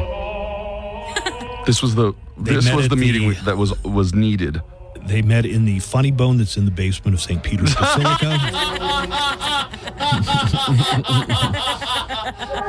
We're building a chuckle house here. Don't forget to tip your bishops and altar boys. I don't know what voice I'm doing there. Really didn't think that one through, to tell you the truth. But the Pope, among other things, said that what comedians do is very important, that it's very important to God, and maybe the most controversial thing the Pope said is that it's okay to laugh at God. Some of the U.S. comedians who were there, Jimmy Fallon, Stephen Colbert, awesome, Whoopi Goldberg, Chris Rock, awesome, Julia Louis-Dreyfus, Tig Notaro, Conan O'Brien, and Jim Gaffigan. Okay, so out of all of the names that you just mentioned, people might not think of Julia Louis-Dreyfus as a comedian. She won the Mark Twain American Humor Award a few years ago. She did. Yeah. She is one of. She's a great comedic actress. She was on Saturday Night Live. She was on Saturday Night Live. She's an amazing comedic actress. She was one of the best parts of Christmas Vacation, a movie that had many great parts to it. Why is the floor wet? I don't know, Margot. The Pope told these comedians, along with many others, that mocking God is not a sin as long as you do it right. Okay. It is okay to laugh at God just as we play and joke with those we love. Mm-hmm. I agree with that. If you really love somebody, even if it's kind of you joke around, even if it's Oh, well, I have to believe that. Otherwise, you really hate me. Because I mess with you so much? Yeah. Boys. Like, I have to believe that's in good spirit. Otherwise, I would cry. Right? I mean, when my close family members, my mom, my dad, my brother, anytime somebody's gone through a health problem, you're sympathetic, definitely, but you kind of have to find some humor in the situation. Oh, right. You know, whatever it is, it can be really scary and no laughing matter. But if it's somebody you love, it makes everybody feel better if you can have a laugh. You know, not at somebody's expense. You know what I'm saying, right? Yeah. Kind of. Yeah. No, definitely. He told them, remember this. This is what the Pope told these comedians. When you manage to bring smiles to the lips of even a single spectator, you also make God smile. Aww. God is like, ha, that was a good one. Wait, the Pope said that? Yes. I feel like that all the time. Like, just making one person You're actually laugh. making God smile. Yeah. And possibly consider smiting you. All right, you want to hear some feedback from this? From like the religious right in our audience? Who do you think's calling in? The Pope? No. Oh. Our church guy. This is a born-again Christian guy. The Pope is wrong. You are not to be making fun of God. God is a superior being, spirit, and he needs to be respected and revered and held up as an example to all of us. The Pope is wrong. Who does he think he is? That's not right. That's not right. I know that's not right. Thank you very much. Have a good day, Buzz and Joanna. Bye-bye. Who the hell does this Pope guy think he Who is? the hell does the Pope think he is? The Pope? Hey, morning show. The Pope made that comment. Yet another reason why I am not a Roman Catholic. Let me read to you Galatians chapter 6, verse 7. Oh, my God. By the way, Daddy D, everybody loves this. When you just start reading Bible, scripture, every single person in the world, regardless of their religion or background, loves it when people start reading scripture. I could read. It's the greatest thing ever. I could read to you Goosebumps, and it would be like, Do not be deceived. God is not mocked. For whatever a man sows, that he will also reap. So,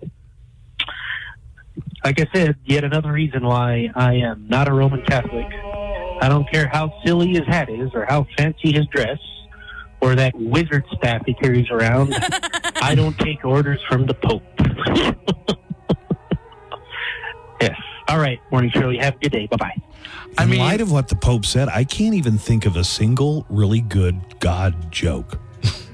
All right. You know? oh, what's the difference between God and a doctor? What? God doesn't think he's a doctor. Ah, nice. That's not really about God.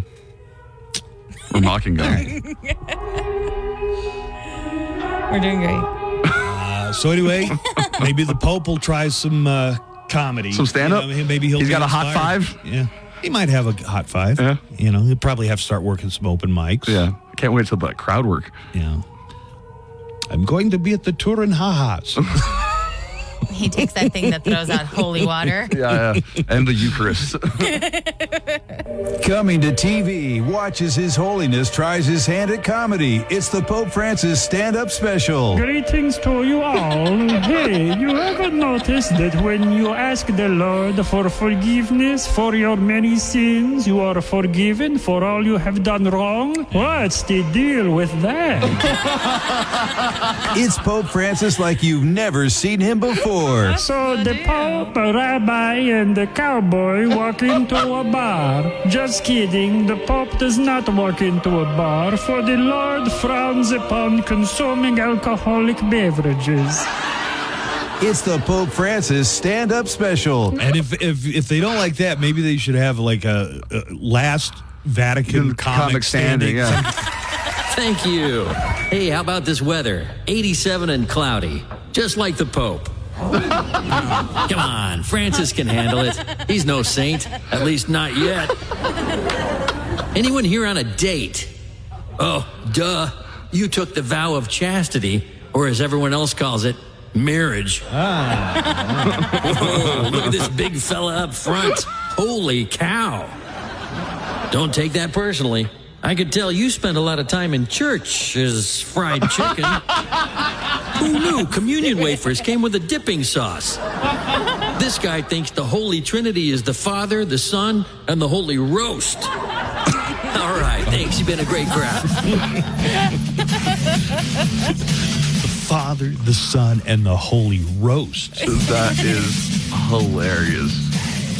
Let's take a break. When we return, Nico at Jimmy has news headlines for us on the way. President Joe Biden has announced executive actions on immigration. I'll have the details next in news. The Buzz Adams Morning Show, Monday through Friday. See me at 59 across the street from Walgreens or visit vida-cbd.com.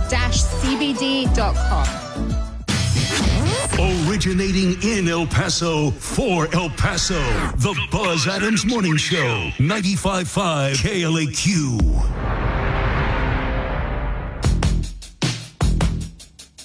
All right, now there is a second topic that everybody's calling about, and that is, are there any good God jokes since the Pope said it's cool to joke about God? Joke about God. Because he said God has a sense of humor. Does he? I don't know. He's really rained hellfire down on a lot of towns and villages. Mad, in the like, Old really Testament. silly, I think. That's Old when he does get mad. That's Old Testament God. New Testament God is chillax. Well, I'm relieved to hear the Pope say that because some of my humor tends toward the, what's the word I want to use? Blasphemous? Blasphemous. Yeah. Yeah, blasphemous is probably the word. Well, I think God has a sense of humor. He's a funny guy. He does a lot of funny things in the Old Testament and the New Testament. But, I don't think he minds. He's a good old boy.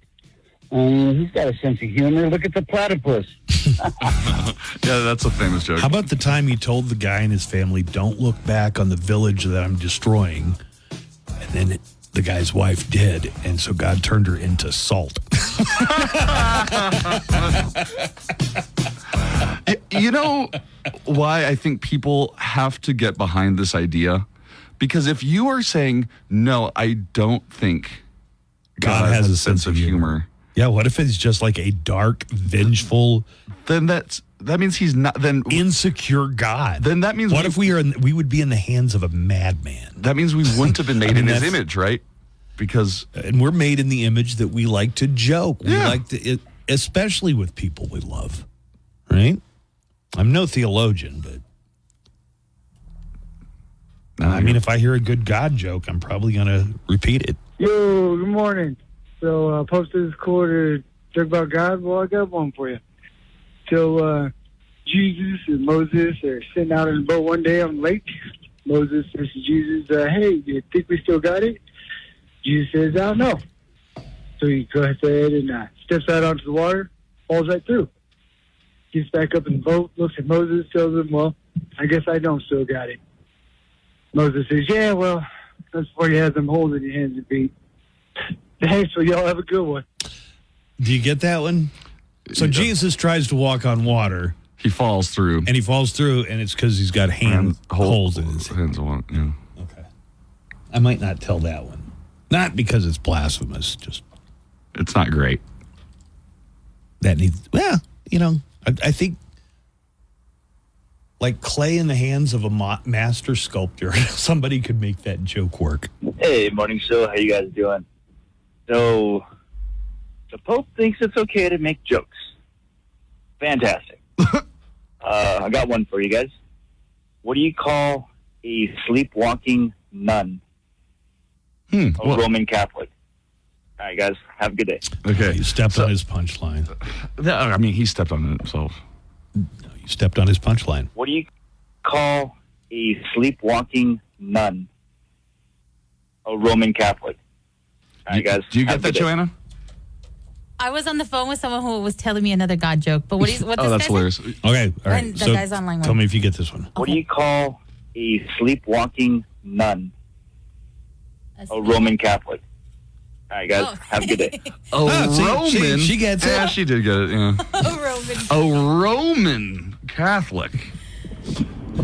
On the line, it's Chris with a God joke. Boy, I hope the Pope is right about this. If I find out God doesn't have a sense of humor and I spent all morning doing this, you're screwed. God. All right, go ahead, Chris.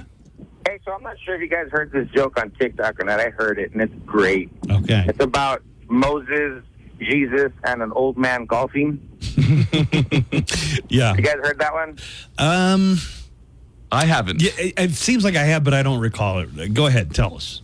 So Moses, Jesus, and an old man are golfing. Moses hits a shot, terrible shot, lands in the water. Moses walks up to the water. He opens the water, goes down, hits the ball, gets on the green. Jesus says, "Nice shot, Moses." So Jesus gets on, hits the ball, hits the water, stays on the water. Jesus walks on the water, hits the shot, gets on the green, and Moses says, "Nice shot, Jesus." The little old man looking at all this takes it in. He goes and hits a horrible shot, lands in the water, sinks to the bottom. All of a sudden, a big old fish just jumps out of the water with a ball in its mouth. As it's jumping out of the water, an eagle comes by, picks up the ball, and drops it on the green, where a squirrel comes out of the woods, gets the ball, puts it in the hole for a hole-in-one. Can I try the punchline? Sure can. Okay, Dad, stop showing off. That's the one.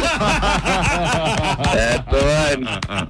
All right. Hey, how about no, that's great. That was a great one. How about you told it? You told it really well. Did y'all know the?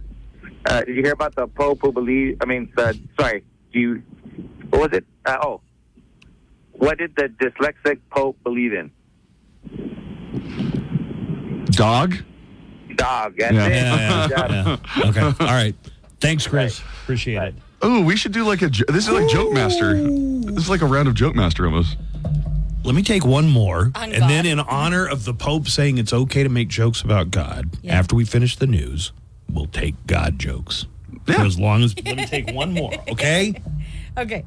We'll get back to it. Gotcha. So help me God. Is it Manny? Hi, Manny. Good morning, guys. How you doing? Doing good. Kind of got my fingers crossed here. Ah. Go ahead, Manny. Well, we're all crossed at one point. Yeah. Well, I just told Joanna the best example of the Pope saying that it's okay to make God jokes is Mel Brooks' History of the World. I can't remember the exact setup, but Mel Brooks was he said like, okay, make me laugh or you'll be put to death, something like that. So he's right there, like, okay, jokes. Okay, these slaves, he's talking about the Jewish, right? These slaves are so poor, they only pray to one God. And I like, oh my God, that was so hilarious. My mom, on the other hand, wasn't too thrilled about it. But I was laughing my ass off. They're so poor, they only have one God. That's great. Yeah, that's a great line. If Mel Brooks is wrong, I don't want to be right because I love Mel Brooks. All right, let me try one here real quick. So I guess when the Pope says it's okay to make jokes about God, that encompasses Jesus and the Holy Ghost too, right? Yeah, it has to be. Okay. Yeah. You ever seen those statues and Jesus has just got these ripped abs and it's clear he's in just phenomenal shape. You know how Jesus gets in such great shape? How? CrossFit. Nice. CrossFit. Hey, look at that. Where's my boo button? I should have seen that one coming because you said it So many times. I've said that joke a lot. Yeah. Yes. It's one of your classics. You What's the difference between Jesus and a picture of Jesus? What? You can hang a picture of Jesus with just one nail.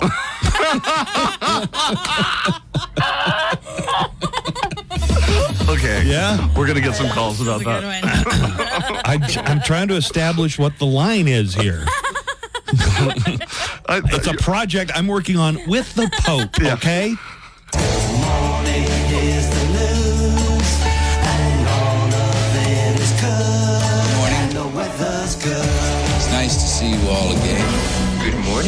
Sunshine. And how are we today? It is time for news. Here's Nico and Jimmy in with today's top stories. Good morning, Nico. Good morning, Buzz. Good morning, Joanna. Good morning. In politics, with less than 2 weeks until the first presidential debate, CNN announced the rules agreed on by both President Joe Biden and Donald Trump's campaigns. I want to bring up, you do the story, and if you don't touch on it, there's one rule. Yeah, let me go ahead. How about I just do the story? Yeah. All right, go ahead. All right. They include microphone muting, a coin flip, and more when the two candidates face off at the network's Atlanta studio on June 27th this month.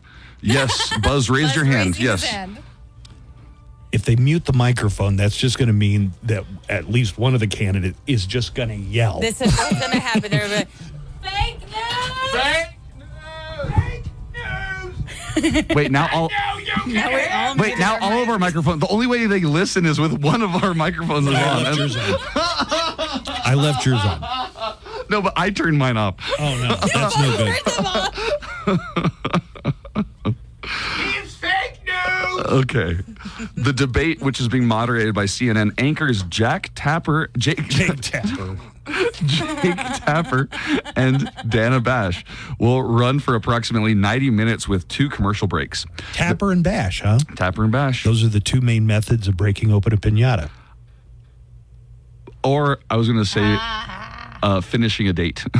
Tapper or Bash? There will be no live studio audience, one major change from debates past. I'm fascinated by this because I really think one of Trump's things that he does is feed off the energy of the Who's crowd. going to clap for him? Right. It's going to be really, really, I think he'll be out of his element. I think it'll remind a lot of people about why they were uncomfortable with Trump and maybe didn't vote for him in 2020 or, grudgingly voted for him in 2020. I think when you get him out there, you're going to see what he's made of. This will be interesting for Trump. Biden and Trump will stand at podiums that will be decided by a coin flip. Their microphones will be muted unless it is their turn to speak, which is likely to limit how much the candidates can interrupt one another. Now, CNN said they won't, this is the interesting part, they will not allow the candidates to use any props or pre-written notes. No pre-written notes. No pre-written notes, but they will be given... Get ready for some anecdotes about corn pop. I know. Imagine both of them without prep notes. Right.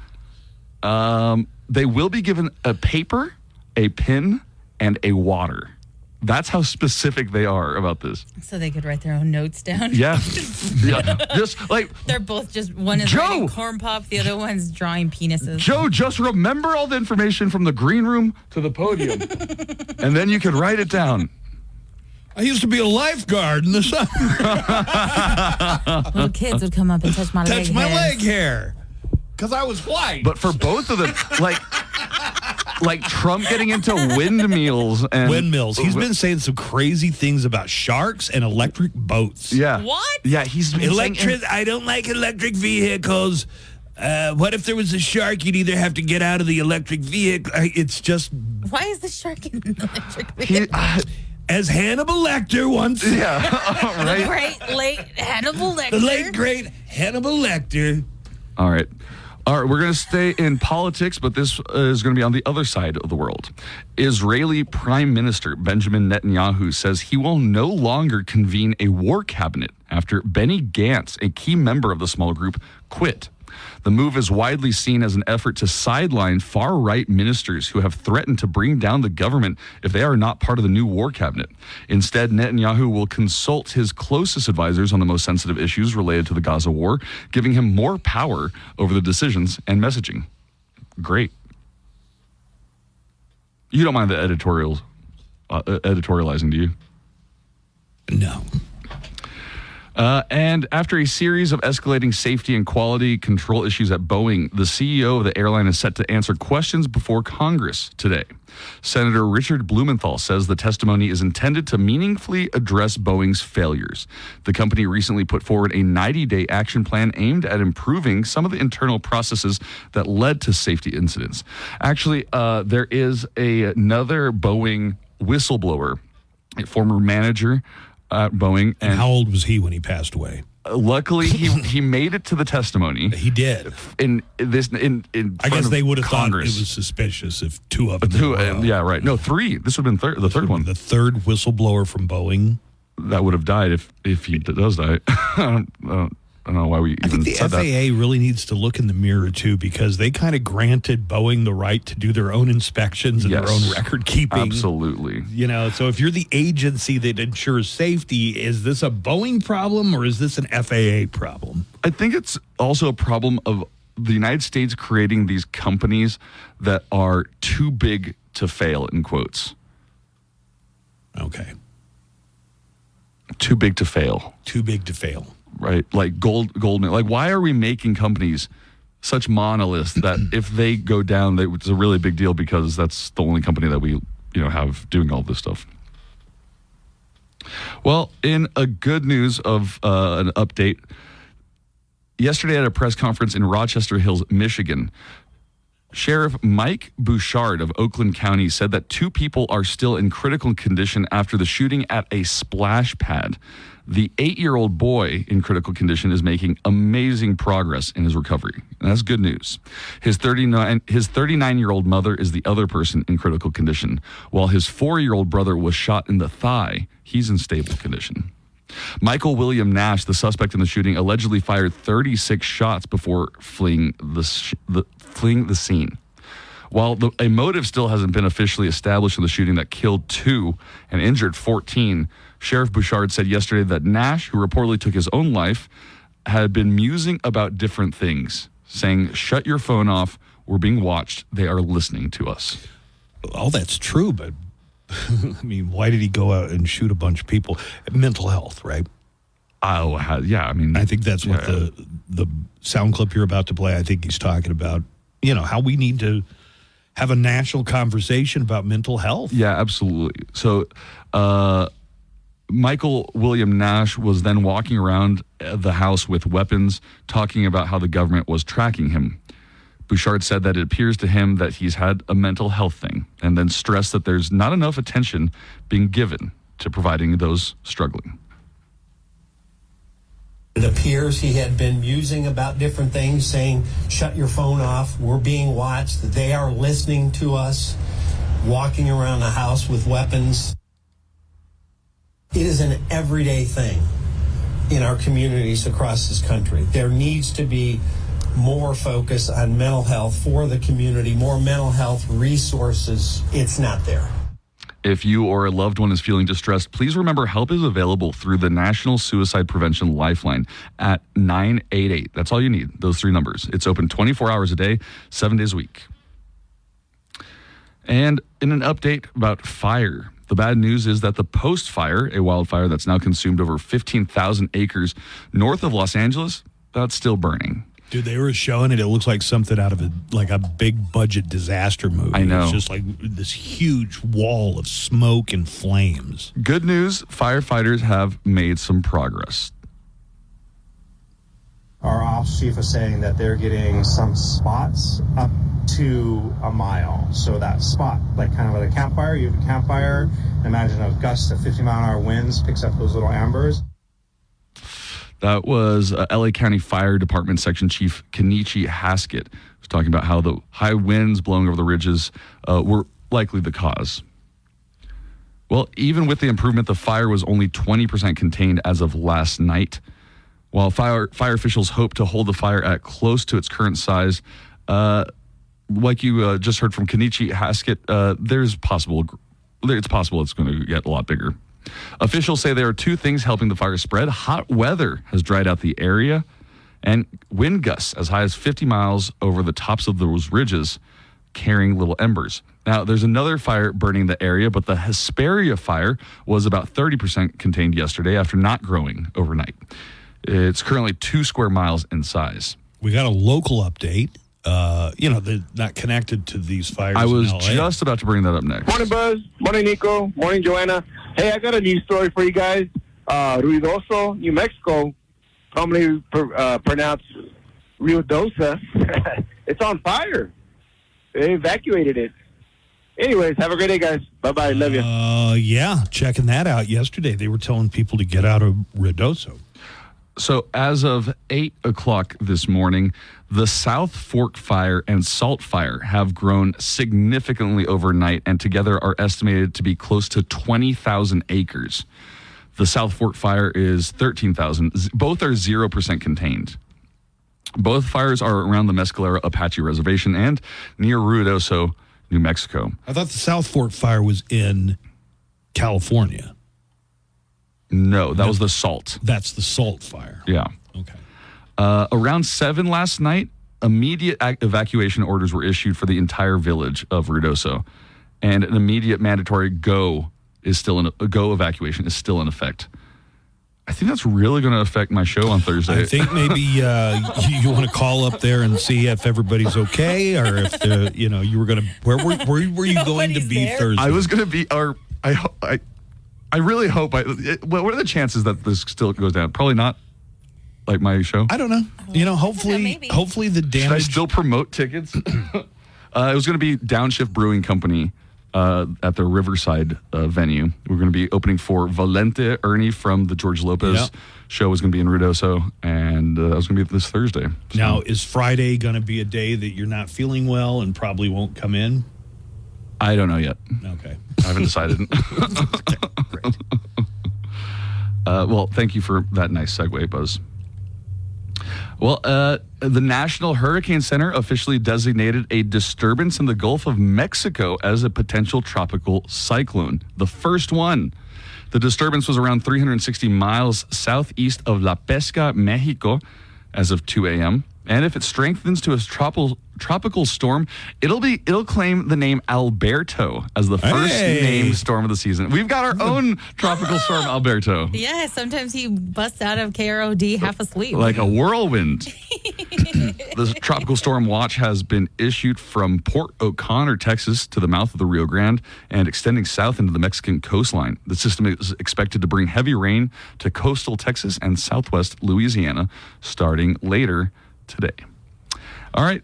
In local news, the last opportunity, you remember that $350 million quality of life bond? That County Commissioner Carlos Leon was in to talk about on Friday? That's right. Well, or on Thursday, rather? Yes. Yes. Well, today is the last chance to have your thoughts heard on the matter. Mm-hmm. Tuesday's meeting wraps up the second phase of community meetings, which will help the county determine what projects will be on the ballot.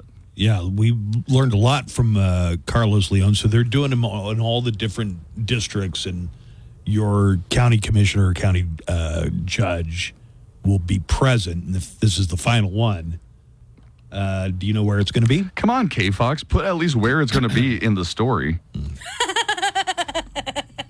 Just that today's the last day for people to input. I got a story for you. I've written an article, so it'll post later today. Mm-hmm. Sunday was the 1-year anniversary of the... Do you remember the story? The lady was from Kentucky, and she called an Uber to take her to... the Speaking Rock. Speaking Rock. And she accidentally... No, there was no accident about it. So the driver, who's a 52-year-old guy, is driving this woman from Kentucky on US 54. She sees a sign that says Juarez, Mexico. That's right. I don't think it was the 54. I think it was the border highway.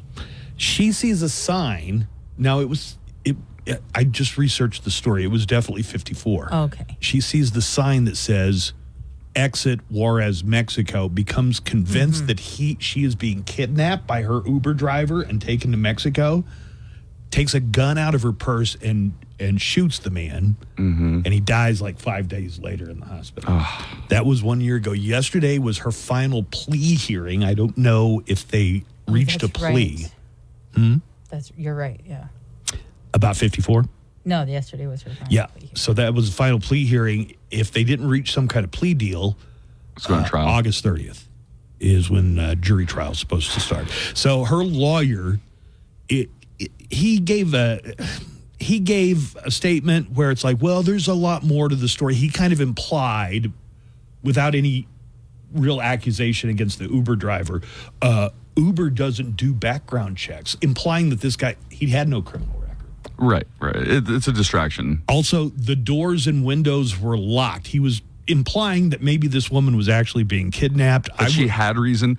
Well, they don't do background checks, and cars lock when you get in. Cars lock on their own when you get into them, especially when you're driving down the highway. She shot him while the car was in motion.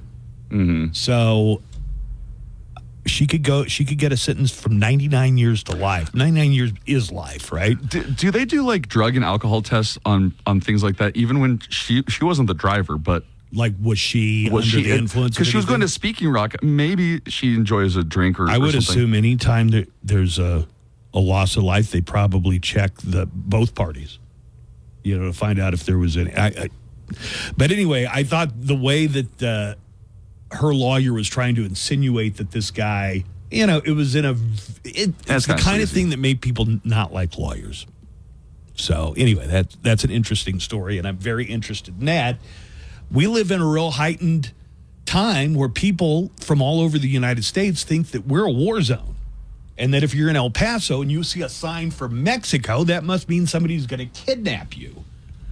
I'm very interested to see how this case turns out if she did not accept a plea deal yesterday. So, do you want me to continue? Yes. Okay. This is an interesting story, and we're going to hear more about this probably in the national news. National Guard members on our border have added pepper ball guns to their arsenal. Sweet. Firing at... Can we borrow some? We want to have a team building exercise for the staff. Well, migrants interviewed in Mexico say they've been... No, shooting them at our coworkers. I'm not talking about going out and shooting them. Migrants? Okay, nice. Yeah, just it's like paintball. Run, JT, run. It's like paintball plus. So migrants in Mexico say they've been shot by the rounds across the border, which leave welts and bruises. It's the latest escalation by Texas at the southern border through Governor Greg Abbott's multi-billion-dollar initiative, Operation Lone Star. The pepperball launchers shoot munitions containing a chemical that causes irritation to the eyes, nose, and throat.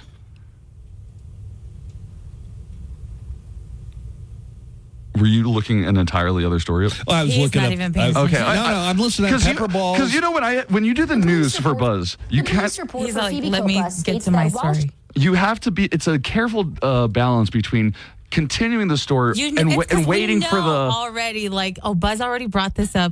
He's on one track mind. He's already thinking. He's already thinking pepper balls, guns that shoot pepper balls. The migrants on the Mexican side say they're getting shot from across the river by. Good job, Buzz. Oh, yeah, I was. That was a good recap. All right, moving on. President Joe Biden is going to announce executive action for immigration, granting temporary amnesty for hundreds of thousands of illegal immigrants. Reports say the White House is set to launch a so-called parole in place plan for illegal immigrant spouses of U.S. citizens. So much for getting tough, I guess. Yeah.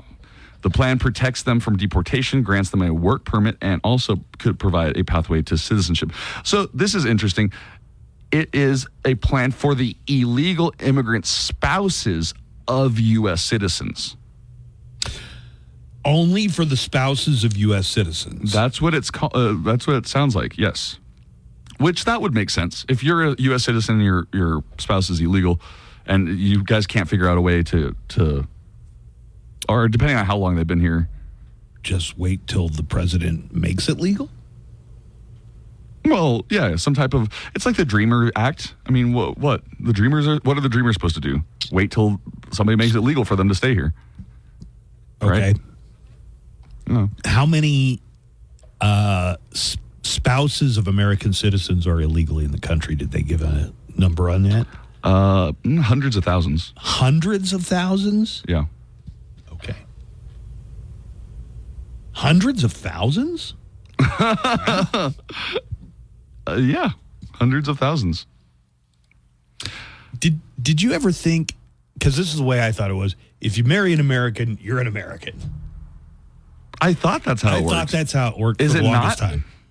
You just told me 100,000 Americans have spouses who are illegally in the country. Well, you know what? We've all seen 90 Day Fiance. Oh, Jim. So, yeah, like, Jim's you know was not an illegal. He was a resident, but he had his wife is a citizen, and they were married. He didn't get citizenship just because of that? No. No, you don't automatically get You have to citizenship. apply for it, right? Yes. But he never did apply for it until I think Trump was elected. And then he's like, I gotta. He's like, oh man, I got to get on that. But the weird part, now that he is a U.S. citizen, he's totally like, yeah, screw the Mexicans. They're letting Screw them those in. migrants. All right, this I know some people probably don't care. This is a entertainment news story, but guys, Justin Timberlake has been arrested for allegedly driving while intoxicated in the Hamptons. Good. Oh, I forgot you're a Backstreet Boy girl. I don't like Justin Timberlake. The arrest occurred last night in Sag Harbor, New York. JT will be in court today. You don't like Justin Timberlake? No. How could you not? Cry me a river, Joanna. I don't like him as a musician, but I like him on Saturday Night Live when he shows up and does like Dong in a Box. Yeah, Dong in a Box. That was a great one. Weirdly, he is. My boy band never broke up because some dude with ramen hair decided to go solo. Ramen hair. That's how you're going to talk about JT. Yes. No, yours just has one of the Carters, and didn't they have a documentary about them grooming him grooming people? Yeah, or but that didn't come out till later, so. Wait, who was grooming who? Nick Carter. And he was in this band that Joanna likes? Backstreet Boys. Backstreet Yeah, but nobody Boys. knew about that. Everybody knew that Justin was terrible since the NSYNC days. Okay. I don't know. He's married to Jessica Biel. She's a very fine actress. And Yeah, she's I great. cannot think of a single song by Justin Timberlake, but nonetheless. Cry me a river. I thought he was going to be a movie star for a while. He is. Yeah, but he was in a bunch of movies, some pretty high. That one where the social media Out of one. Time. Yeah, Out of Time. Oh, yeah, he's the one that tells him, drop the. Yeah, from Facebook. The Facebook. The Facebook. Yeah, so he played Sean Parker in that. He was in that Out of Time where you wear a watch and tells you how long till you're going to die. In Time. In Time, thank you. Okay, yeah, that's a good movie. And he was in a Coen Brothers movie called Inside Llewyn Davis. Okay, but anyway, arrested for DUI. Yeah. DWI. DWI. And he's on tour. And when you're on tour and you're a famous person, get somebody to drive you everywhere. Right. All right, second to last story, and this is a good news story. Over the weekend, a couple discovered an abandoned newborn with her umbilical cord. Is that the good news? Good news. Or is that Maybe the bad that was news? the bad news. That was the bad news. Still attached while they were out for a walk in Katy, Texas. Daniela Fidel and her husband noticed a towel on the ground. Oh, my God. And upon closer inspection, saw two little feet moving underneath it. Oh, God. They immediately called 911 and attended to the baby. Surveillance footage captured the moment a man abandoned the infant, placing her on the ground before running away. Where did this happen? This was in Katy, Texas. It must have been hotter than blazes out there. Oh, my God. Well, this was in the morning. So the Harris County Sheriff's deputies received the Fidel's call around 9 a.m. and rushed to the scene. The couple had moved the baby to a shaded area, so it would have been... Right, they were worried about it. So. While waiting. The infant was later transported to the hospital and is listed in good condition. The quick response by Fidel and her husband were praised by local police, who described them as a blessing. Sergeant Juan Garcia of the Child Abuse Unit highlighted the critical role the couple played in saving the newborn's life. Authorities are now searching for the man responsible for abandoning the baby. Are they gonna... I mean, I thought you were going to have and now they're going to adopt the baby. I know. I thought that was going to be the good news of it. Good news. Baby's going to be okay. No, the good news was a baby was found alive. Yeah, okay. I think that's good. Oh, my God. Also claiming this story. Oh, did you just look that up? Yeah. That's terrible. Oh, is there a picture? No. Just the idea that somebody would just... Oh, yeah, just the thought. Some with umbilical cord still attached. That means the baby was... premature baby. Baby was just born. They're saying that the baby wasn't out in the elements for so long. Was not out in the elements. Thank God. Before it was found by the couple. Hey, guys, this is Justin Timberlake. And I know I got pulled over and got charged with a DWI, so I just wanted to say, bye, bye, bye, bye, bye. Okay. And finally, the U.S. Surgeon General is voicing his concerns over social media and its use by young people. In an essay published in the New York Times yesterday, Dr. Vivek Murthy calls for a warning label like those used on cigarettes and alcohol, but instead for social media platforms. He writes, the mental health crisis among young people is an emergency, and social media has emerged as an important contributor. Murthy proposes that a health warning could help. They need to post a warning on mobile games. Just because Joanna, Buzz got into this new, you look up and the next thing you know, you've been playing for 7 hours. Oh, yeah. Everyone on Instagram saw that yesterday. It's one of those games. Did you see our Instagram? Yeah. What quit taking videos of me without my permission. Was he on the couch? Yeah. Was he on the couch? Yeah. Yeah, and I was like, if anyone ever wondered what Buzz does after the show. I never understood why people play these stupid games. Do you like how I didn't even see your picture? All you had to tell me was Buzz relaxing video game after show. And what he's doing, yeah. Yeah. Oh, couch. He was on the futon. He was on the playing that game. I deserved a warning. It's one of those stupid games that you see advertised for 30 seconds in between other games. Is that why you asked me, do you ever get sucked into playing these or downloading these games that get advertised? I've never been more mortified in my life because this seems like a thing a stupid person would do. Okay, but and then I'm playing the game and it's like this part, you're out of lives, and I'm like, $5.99, and I can You pay for it? I paid $1 million in lives. Every time Candy Crush tells me you're out of lives, do you want to pay for it? No, thanks. I'll see you in 24 hours. So one thing I've noticed is a lot of the mobile games are very Candy Crush like. It's swiping things and making it's all bright lights, big colors. Yeah. And, it really hits you. It hits you. Hit a dopamine or serotonin, something. Okay. It hits you with something that makes you feel real. 7 hours later, you look up. Thank you for bringing the Uh, conversation back to the story. Okay. Yes, they need a warning label on Royal Match. Okay. But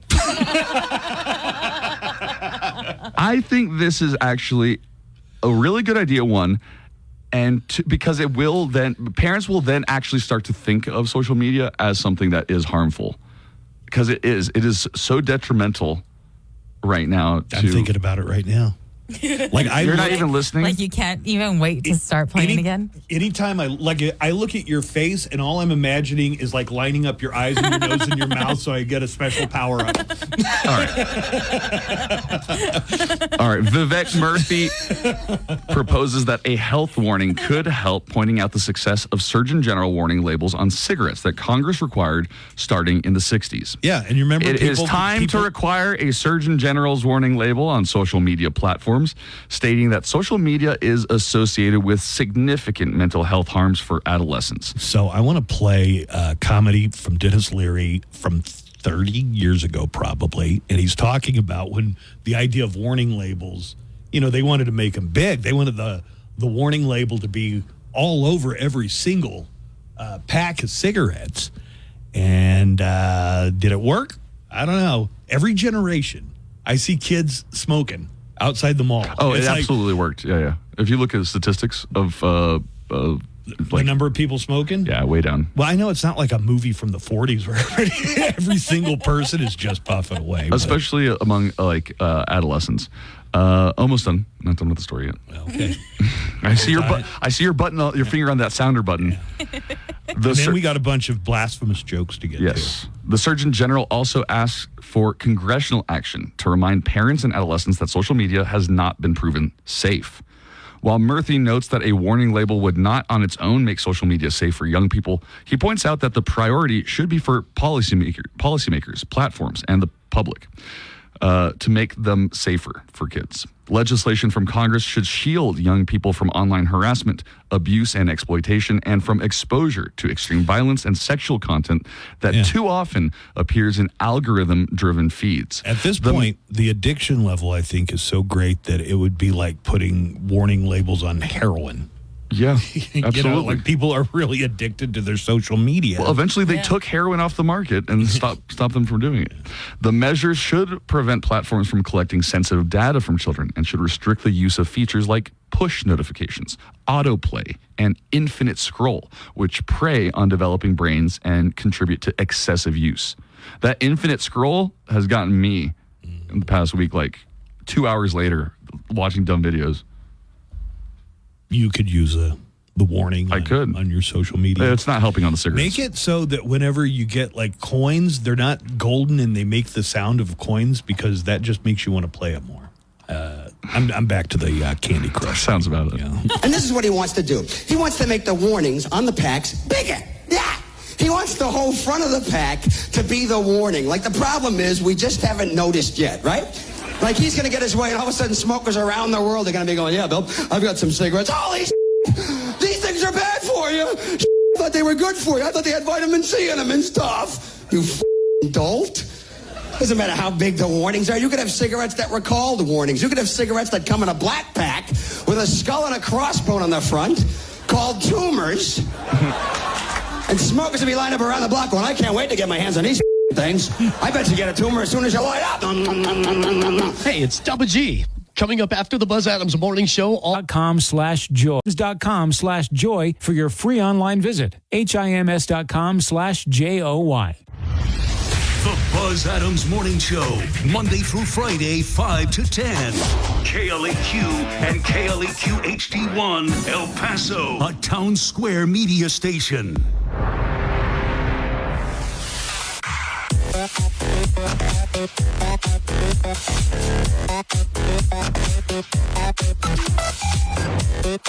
Since the Pope told about 100 international comedians, some of them from the United States, that it's okay to make jokes about God.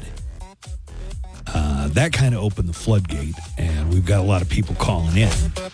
So, But at first, it took us a while to think of any God jokes. Yeah. Do you have any, Joanna? No.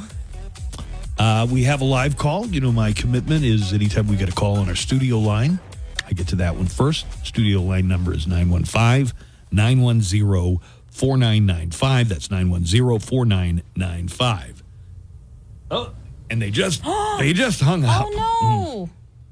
Do you know what the question was or the comment? Yeah, you guys talked about Burger Wars on your AfterBuzz, and he had some input. We were talking, I think we were just kind of talking, like spitballing about what places have the best burgers. I hope Were we? I think so. I don't remember that.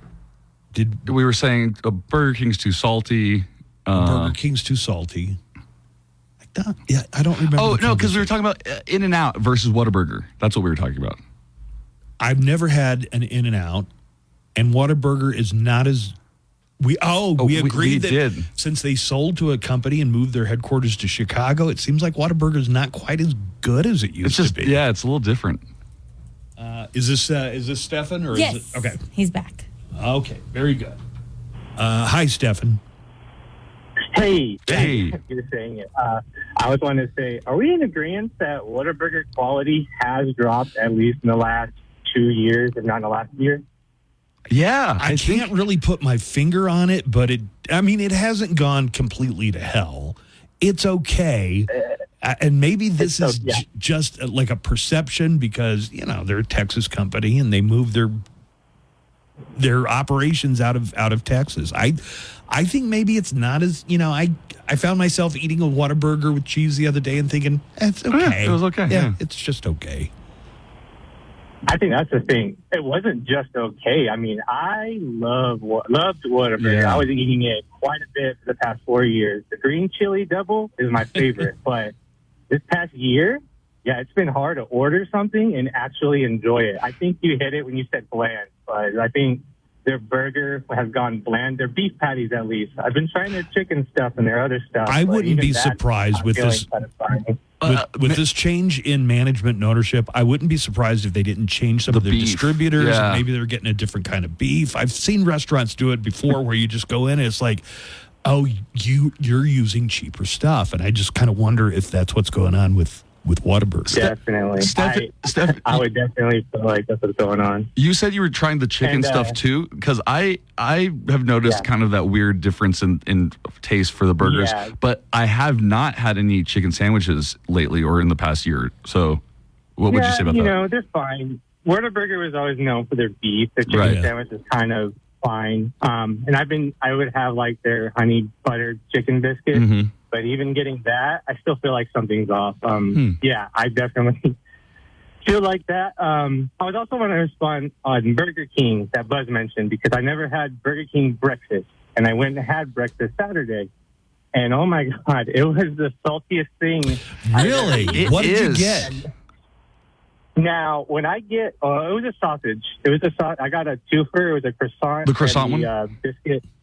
The croissant and just the regular biscuit and a sausage. And yeah, that was hard to get. It's really salty now. I was talking about how I think Burger King dominates the fast food breakfast, but sometimes they don't even open until 7:30. It's like, are you really trying to serve breakfast if you don't open until 7:30? Right. But I get the ham, egg, and cheese croissant. Try that one. Give it one more try. Ham and egg.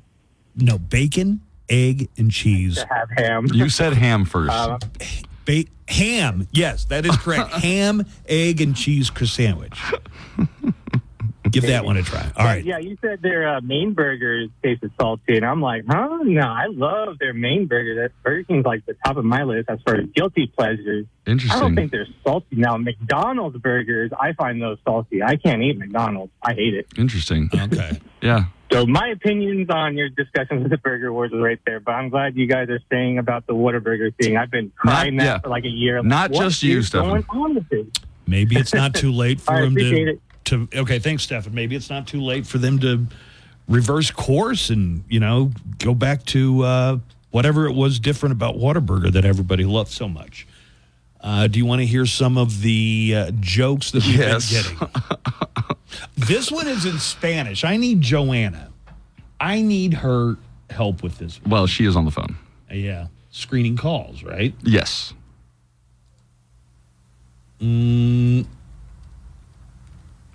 All right. Pope said it's okay to make jokes about God. God does have a sense of humor. He created the ocean, then the land, then the trees, and all the beautiful vegetation, then the animals, and everything was beautiful. And then he effed everything up by creating the human race. So bingo. Pope says it's okay to make religious jokes. What a relief. Would have been nice if somebody had said something before George Carlin died. Jesus walks into a motel, hands the innkeeper 3 nails and says, "Can you put me up for the night?" He goes to a motel and he hands the innkeeper 3 nails and says, "Can you put me up for the night?" Joanna. All right, Joanna.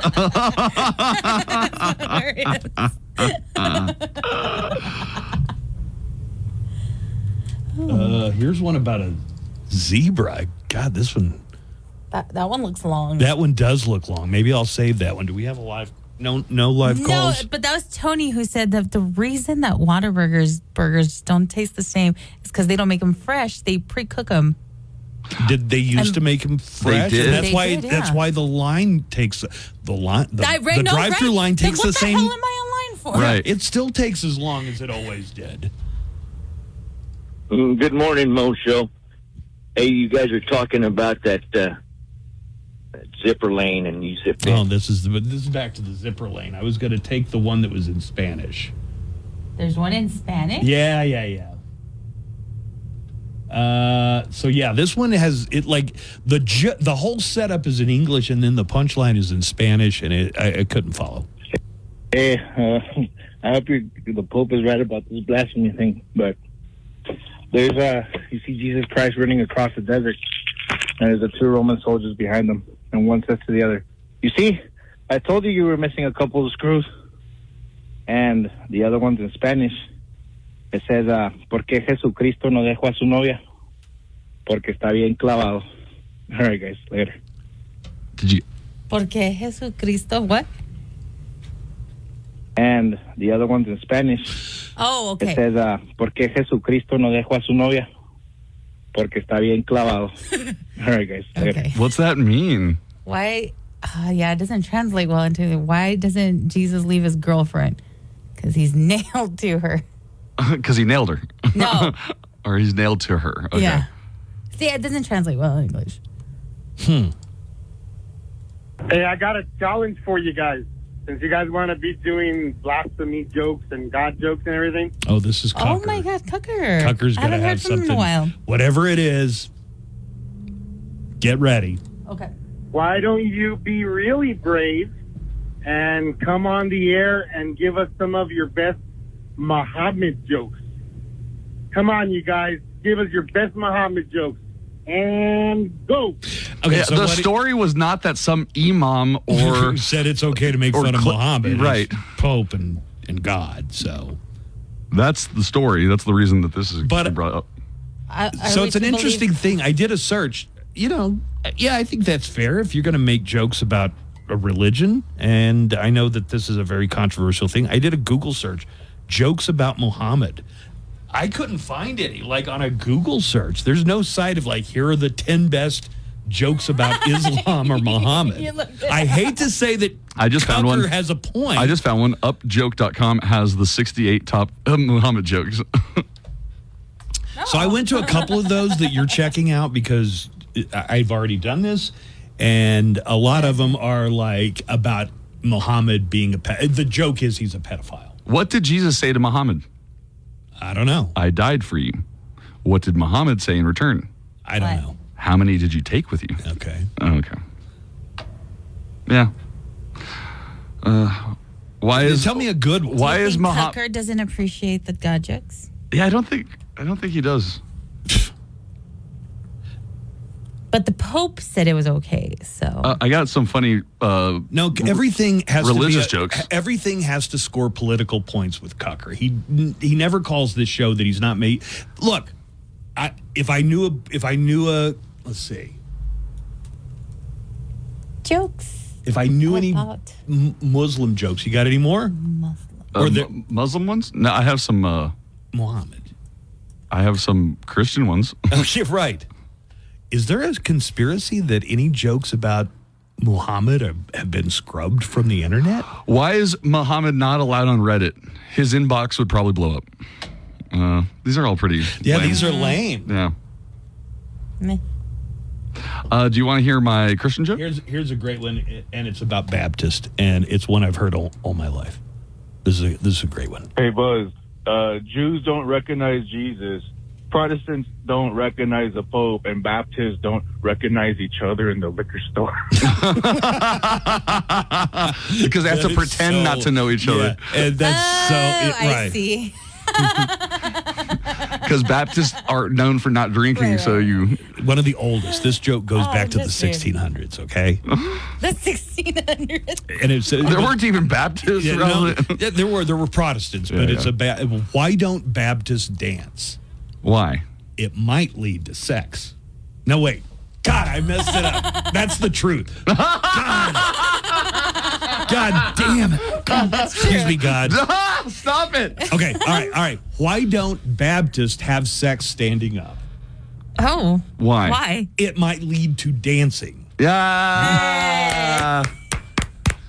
What was Moses' wife, Zipporah, known as when she'd throw dinner parties? What was Moses' wife, Zipporah? Zephora and her dinner parties.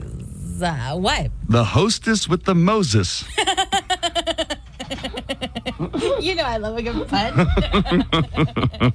What did God tell Moses on Mount Ararat?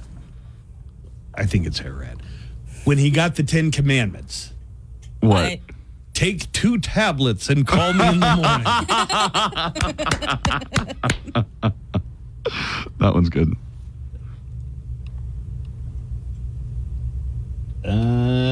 Got a few more. I'm kind of looking at these.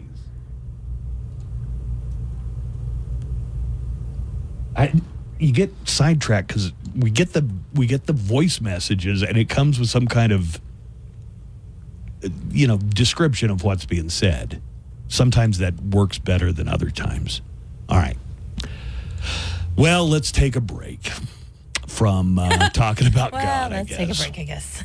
Oh, you know what? Somebody else called in to ask about the Whataburger, or to tell us what they thought about the Whataburger thing. Do you want to hear that? Okay, yeah, you got that? I do. Hey, good morning. It's me again, the counselor. Hey, listen, Whataburger did change ownership a few years ago to a Chicago entity. Holding company is what it is. But what I noticed, and I'm a very regular client at Whataburger, they changed. The first thing they did was do away with the wheat bun option. That is true. I used to get a chicken sandwich with the wheat. It used to come regular with a wheat bun. Yeah, and now they don't. It went to a brioche bun instead of the wheat option. You could always order a burger with a wheat bun option. They don't have that anymore. You have to get the brioche bun. That's the only option they offer. The number 11 is my favorite hamburger they got there. It's a chicken, grilled chicken, or you can get it fried. But it's a grilled chicken hamburger, the number 11, you can get it just a sandwich or the meal. You can the thing about Whataburger now is they offer, it's kind of like one of them other chains. You can have it your way. You can ask for extra leaf lettuce and tomato to your hamburger. Okay, I think he's just telling us his order now. I think you're just repeating your orders. He's just telling us his Yeah, I don't know where this character. First of all, it was like a confused old man. Now he's a confused old man who's also an attorney. Yeah, I'm not sure I'm following this character development. Speaking of fast food, McDonald's is ditching the AI drive-through ordering system. What was that? Whatever it was, I don't think they were testing it here, right? Okay. I know that they don't use AI because at the drive-through lane, it doesn't seem like there's intelligence of any kind going on. They have been testing an AI drive-through ordering system for the past few years, but they have never found it, they never expanded it nationwide. And TikTok has documented a bunch of cases where the McDonald's AI beta test, I guess, got people's orders wrong. Like when it tried to add bacon to a guy's ice cream cone. That actually sounds delicious. Not the worst. Maybe the AI knows something you don't.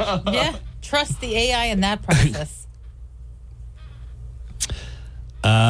So McDonald's announced the AI systems will be turned off at all of the restaurants that have been testing it by the end of next month. So does that mean a win for humanity? A win for the humans. In a statement yesterday, McDonald's says they plan to, quote, explore voice ordering solutions more broadly, adding that they still see a tremendous opportunity to use AI going forward. Nice. Okay. We still have jobs! Let's get to our late night roundup. Joanna puts this together before the sun even comes up, so you have a recap of highlights and funniest moments from late night television. Here's your late night recap. McDonald's is going to stop using AI to take its drive-through orders. What do you know? What? AI hasn't worked out the kinks when a 16-year-old on edibles is more reliable. 23 pairs of twins recently graduated from the same middle school in Massachusetts. The graduation was held, I'm guessing, in the shadow of a nearby cooling tower. For the first time in nearly 25 years, Vladimir Putin is making a state visit to North Korea. Putin and Kim Jong-un also meeting up, Voldemort, the Penguin, and Bowser from Super Mario Brothers. Tesla has reportedly paused Cybertruck deliveries due to an issue with its windshield wipers. Apparently, when you turn them on, you can see all the people laughing at you.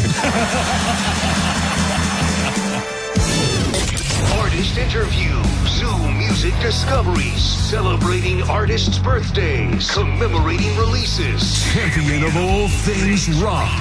For a limited time, what are you waiting for, El Paso? Get Bossed. Boss tenders, dogs, and custard. Why do people listen to the Buzz Adams Morning Show? I love listening to your show. It's like listening to the radio edition of a clown show from a circus. Thank you. Thank you so much. Now more of the greatest show on earth on 95.5 KLAQ.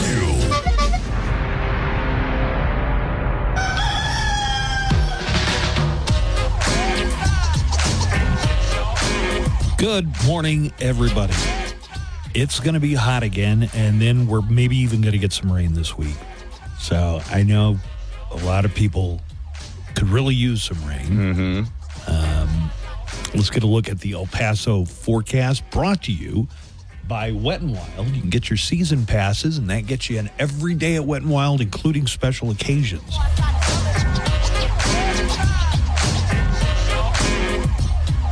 Today, 101 for the high temperature, sunny, no hint of rain.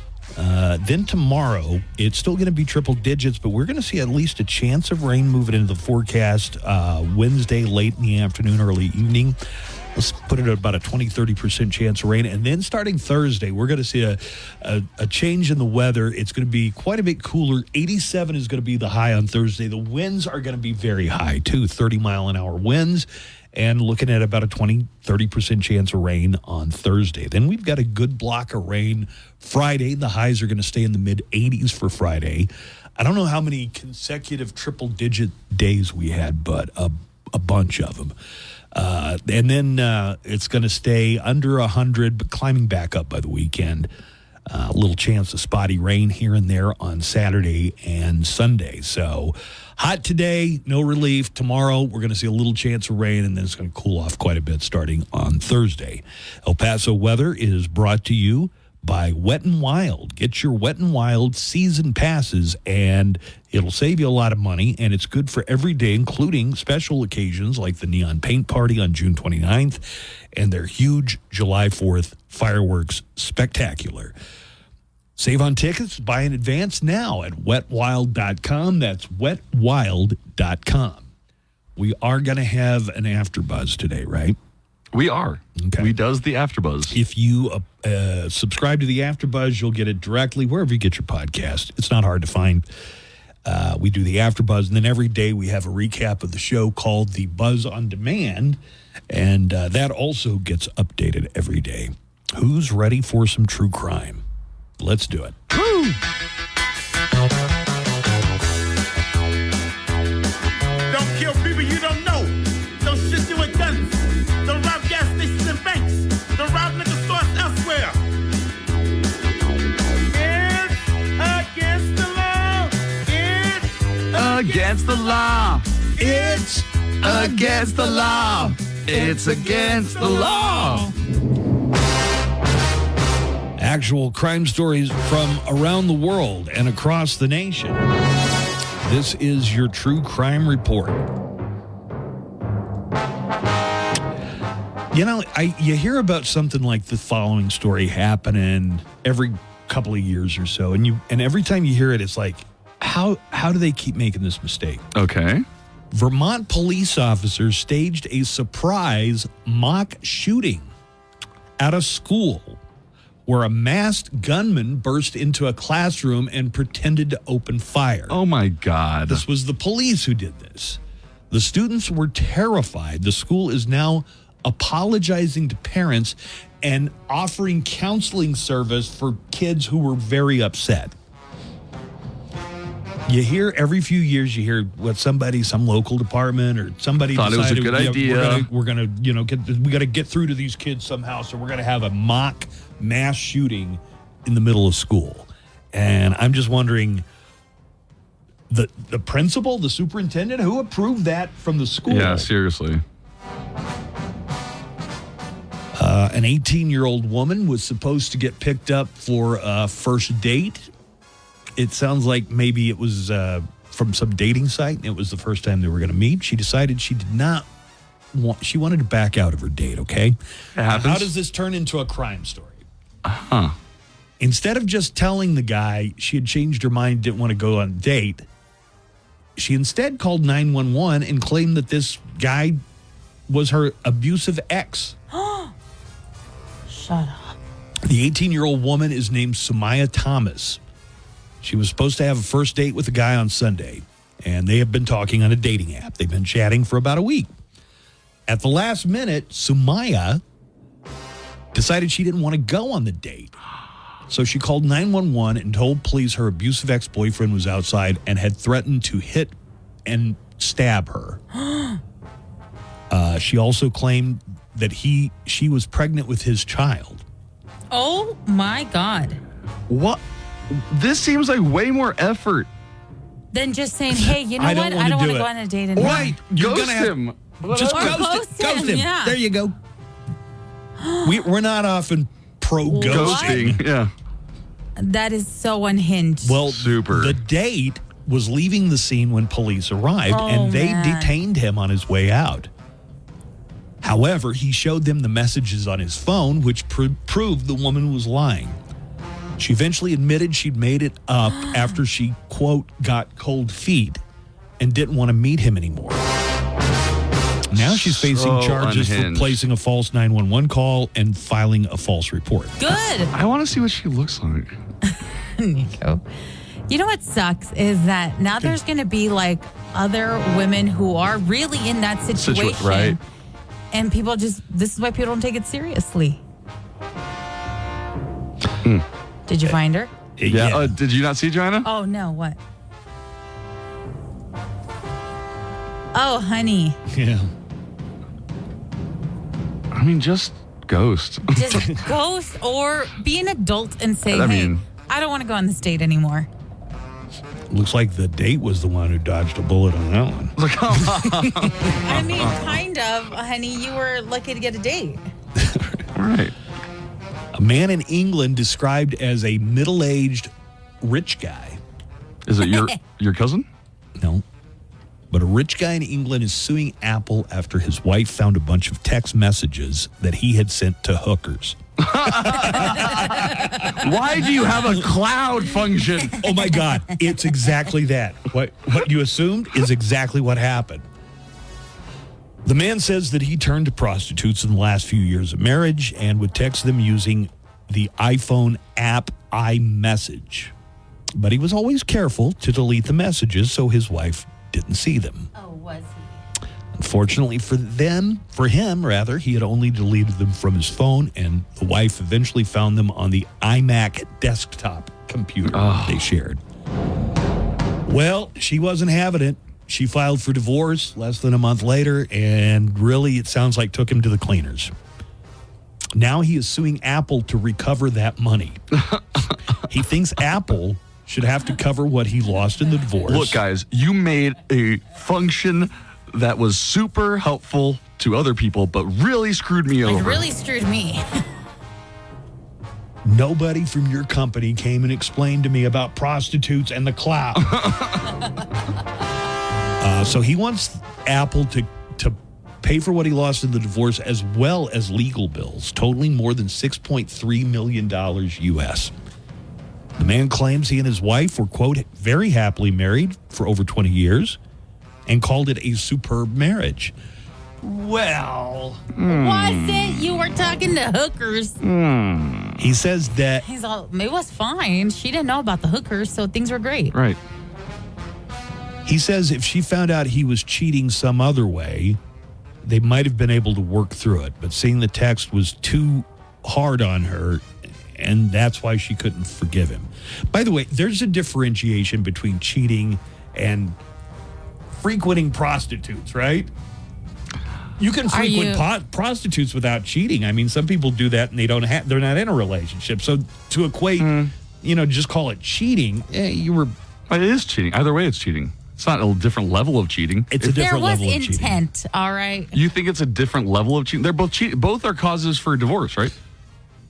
Yes, but there's a difference between cheating and hiring hookers. There's both a cause for divorce, and they're both bad. How could I explain this to you? I know Is it because you think they're not doing it? One's illegal, if that's what you want to say. Well, if you meet somebody and you're hooking up with them, you might have some feelings for it. This is purely transactional. I don't think that matters in the because eyes of the law. It's just transactional and there's like no emotion behind it. That's not going to change the. I think the partner, still cheating, my dude. The partner might have a lot of extra anxiety. You've been having sex with these women who have sex with dozens, if not hundreds of You other think people. a woman would be Maybe more comfortable with a partner who's cheating on her with somebody that's not a prostitute? From a health standpoint, I think she might. That's not even a good health standpoint. That's not even good because that person could be sleeping around You don't know where that other person has been? Look, I'm just saying. Buzz. What have I said that's so... You're so weird. That you think that Yeah. there's a difference in cheating. People might react differently to those things.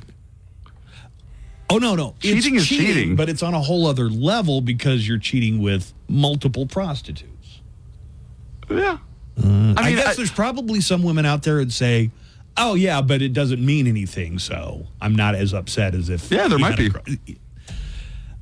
His lawyers are even looking into making the case a class action lawsuit if other men come forward and say the same thing happened. Look, if there's enough guys who have been screwed over...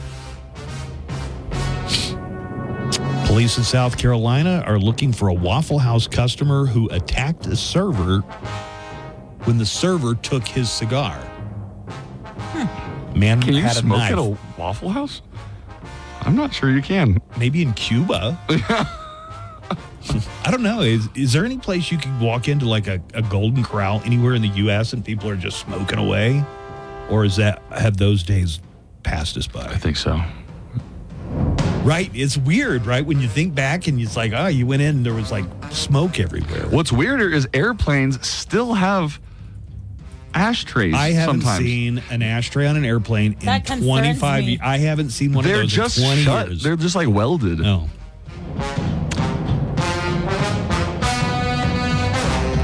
Police in South Carolina are looking for a customer who showed up at a Waffle House in Myrtle Beach, South Carolina. This happened earlier this month. He was intoxicated, according to eyewitnesses. The man was drinking and talking belligerently. Are you talking? Oh, I thought you were talking about Justin Timberlake. No. Get off Justin Timberlake, Sorry. God. Then the man pulled out a cigar and started smoking it. A female server confronted him. I guess you're not allowed to smoke a cigar. Right. She snatched the cigar and took it behind the counter. The drunk customer freaked, hopped over the booth, and followed the employee to the back of the restaurant. He pulled out a knife, punched her, and when she was on the floor, kicked her in the head and neck. Oh, my God. They did not cut her with the knife, but somebody who was with the guy tried to break it up, and they got cut, leaving blood. So the only person he ended up cutting was the guy who was with him, or the woman who was with him, who knows. That person left with the assailant. They got cut and still left with him? Yeah. There's no word on the server's condition, and it doesn't sound like the police have made any arrests, so I guess they're trying to find the guy. I mean, clearly, you have to know you're not allowed to smoke a cigar. It depends inside on a Waffle House. If it was like 2 a.m. What the rules change after 2 a.m.? No, the rules don't change, but the inebriation state does. I got a story here, and this is a pretty interesting one. When you get pulled over and you think it's for speeding, what's the question that cops ask you? How fast were you going? Do you know how fast you were going, boy? I don't know why that was my characterization. Do you know why I pulled you over? Do you know why I pulled you over, son? Apparently. And you're if you guess, they're using it as so you're you knew- incriminating yourself. Was I speeding? The hooker in the back? Yeah, I was going to say, there could be so many things. Imagine you try to make a joke like that. Oh, you mean the hooker in the back? Please step out of the vehicle. I was joking. Police in Minnesota can no longer ask, do you know why I pulled you over? The idea is to stop people from incriminating themselves. I mean, you might take a guess. Was I speeding? Bingo. And then suddenly you've incriminated yourself. Here is Michelle Gross of Communities United talking about the new law in Minnesota. We don't want people making spontaneous confessions, and we don't want law enforcement officers to ask people questions except in a formal interrogation setting where they are Mirandized. All right. I never thought of that before, but when the cop asks you, do you know why I pulled you over? He's kind of just giving you the opportunity to hang implicate yourself, to hang yourself. Real quick, let's brainstorm. What would be the worst way to answer that question?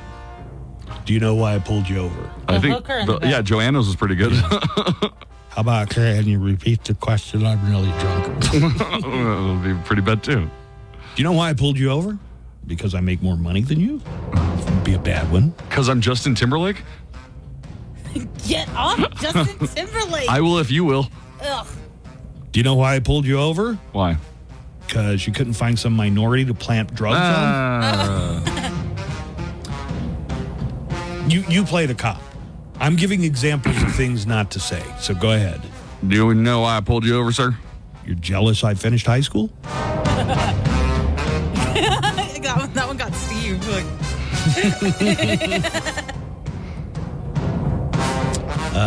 Do you know why I pulled you over, son? You found out what I've been doing with your wife? None of those are great ideas, people right? Try that, to try and be funny. I hope not. I don't know, man. I don't. And you're white. Right. If anybody could get away with it, right here. Oh, my God. One more time. Do you know why I pulled you over, ma'am? Oh, am I a lady in this one? Yeah. Okay, do it again. Do you know why I pulled you over, ma'am? Because you're inside donut breaks? You're in between donut breaks? I don't know. John Lovitz would be so disappointed right now. I definitely know that. All right, there's your true crime report. The Boston Celtics are world champions. Woo! Did this really need to go to a game 5, or was this what one of Steve's listeners calls a gentleman's sweep? We're going to find out coming up in just a moment. What we're dealing with here is a complete lack of respect for the law. Hey, it's Daniel Paulus. I'll be along starting at 3 with everything from GNR to STP. Ages 21 and over. See Speaking Mark's Facebook page for more info. Live from the KLAQ studios, the Buzz Adams Morning Show. Courtesy of Glasheen, Vyas, and Inderman Personal Injury Lawyers at GVILaw.com.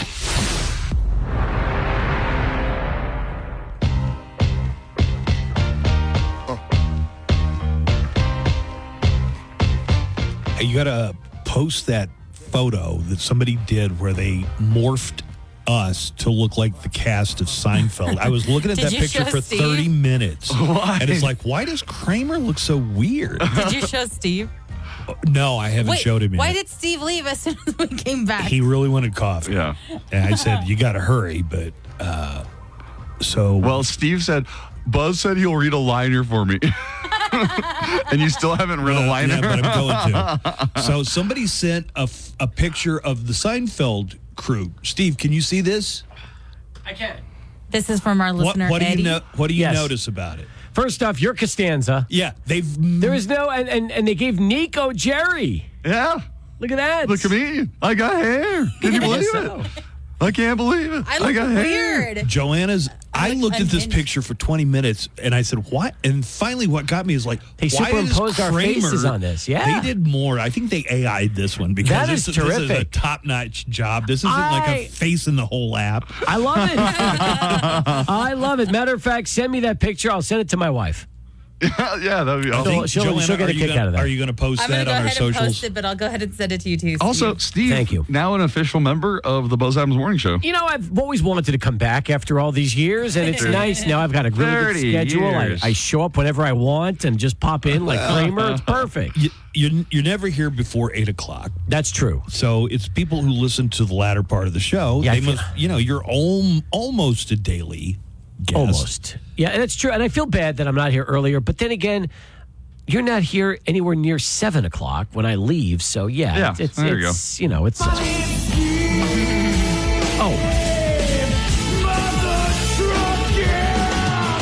Kaplowitz. Listen, Yes, Steve. 5 Points guy who messaged us on our mobile app has said he would like to hear more of you on our show. Yeah, I heard that. he left a neckline call saying the exact same thing. So my question is, Buzz, because the opportunity, the invitation is always there. Right. If you would like to start making more regular appearances on Sports Talk, Steve, it would require Buzz to either one, stay at the station an extra 3 or 4 hours. Well, that's not happening.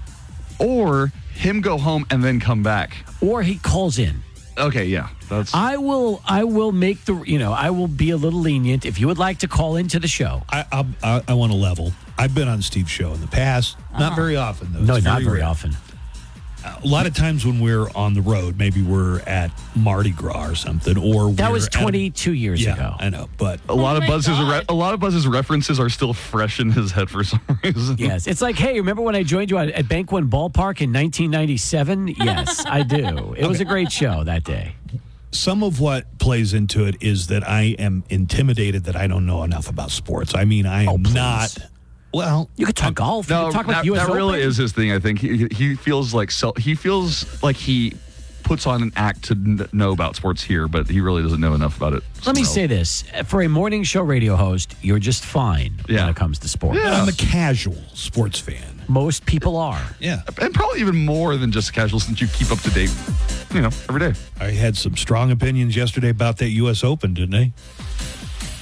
You did. Very strong. Oh, it turns out Rory McIlroy is Scottish. Who's Rory McIlroy? He is Irish. Oh, okay. That's Rory McIlroy. Nico thinks it's funny to pretend he doesn't. He can't say his name. The Boston Celtics, in convincing fashion, finished off the Mavericks last night at a Garden, 106-88. It's over. Time to say it again, Boston. Anything's possible. Banner number 18 has been secured. The Celtics are NBA champions. I think people are still going to wonder what was up with that game on Friday where they lost to Dallas in front of the Dallas crowd. Were they given 100% that game? You know what the answer is, right? I assume they're all given 100%, and I don't think anybody would let another NBA team win a game that they didn't have to. I mean, that's my rational brain talking. Agreed, but it's always nice celebrating with your home crowd on the parquet out at in Boston, TD Bank Arena. At the TD Arena. Yeah, some people are going to be talking about whether or not they think the Celtics might have let the foot off the accelerator a little bit in Game 4 so that they could win in front of their home crowd. I think there could be a very good point to that. I think Dallas, they might have even done it subconsciously. I think Dallas it's like, am I going to dive for this loose ball? Yeah. Yeah. Maybe they're like, you know what, just save it. Save it for when we come back and beat them in Game 5. But that's a long way from saying they threw the game or there was some conspiracy or whatever. Or maybe not. I mean, here's when the championship really kicked in for the Celtics, Jason Tatum. Oh, my God. It's a surreal feeling. We did it. We did it! Oh, my God, we did it. We've been through a lot as a team over the last couple years, over my 7 years. What they going to say now? What they going to say now? Jason Tatum came up big, but the series MVP goes to Jaylen Brown. He was terrific. Bill Russell would be so proud. The 2024 Bill Russell Finals MVP goes to Jaylen Brown. There's obviously this is a very good team. This is a great team with a lot of talented. There's no superstar. You know what I mean? Well, let me say this, okay? When the Celtics signed Jaylen Brown to that $286 million contract over 5 years. I mean, Jaylen Brown, I think, is maybe going to become a superstar. Well, he's already there, man. And you got to realize that, his contract extension kicks in this upcoming year. He's already earned it. I mean, I know you're going to say, well, he hasn't earned $286 million. Well, you're the MVP of the finals. You win an NBA championship. That right there. Everybody thought it was a crazy contract, and now joke's on us because Jaylen Brown is the MVP. He's a champ, and, he's the highest paid player in the game. Kind of weird also that the other Major League American sport was tied, also had a 3-0 lead, and the team that was up 3 games lost Game 4. Yep. That is not decided, but are they on tonight? They are. In fact, a lot of people think that the Panthers will end the Stanley Cup Finals just like the Celtics ended the NBA Finals. That starts at 6 o'clock, and it's on ABC tonight. Now, are they in Edmonton or they're in Florida? Okay. No, they're in Florida. So the one they lost was in Edmonton. That's correct. God, a lot of synchronicities, right? There are so many similarities between the two. There really are a lot of similarities. That is 100% correct. All right, I got a couple of things here. Did you know that the Texas Rangers have a relationship with the band Creed, especially Scott Stapp? What? I had no idea about that. No. Yeah, there's an article from last season, right before October. And it's called "How Creed Songs Became Texas Rangers' Unofficial Soundtrack for the 2023 World Series Run." So they started playing Creed, and they noticed they started making a run for the World Series. So they're still doing it this season, but it sounds like they're trying to come up with innovative ways to do it. So the song is Higher. Specifically, it's Creed's Higher. So here's... last night, the Mets and Rangers were playing in Arlington, and they played Higher, but they had a mariachi band play.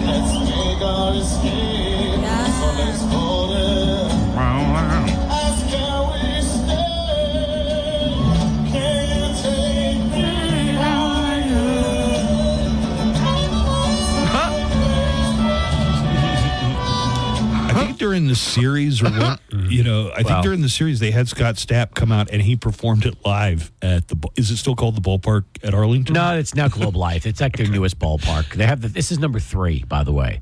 I went to the ballpark when it was brand new. Yeah, now there's a new one. That wasn't even 20 years ago. Nope, there's a new one now. It's called Globe Life. Oh my God! Yes, and it's retractable now. They have a retractable. I saw that thing when it was brand spanking new. I've never been to any ballpark in Arlington. Never been to Arlington Stadium, never been to the ballpark, and haven't yet been to Globe Life. So would like to do that. By the way, the Mets beat them 14-2 yesterday. Big win for the Mets. Maybe that's what, you got to get back to playing Higher, regular Creed style. Yes, the Mets are playing Higher right now. They're playing their best baseball of the year. And the Chihuahuas start a homestand tonight.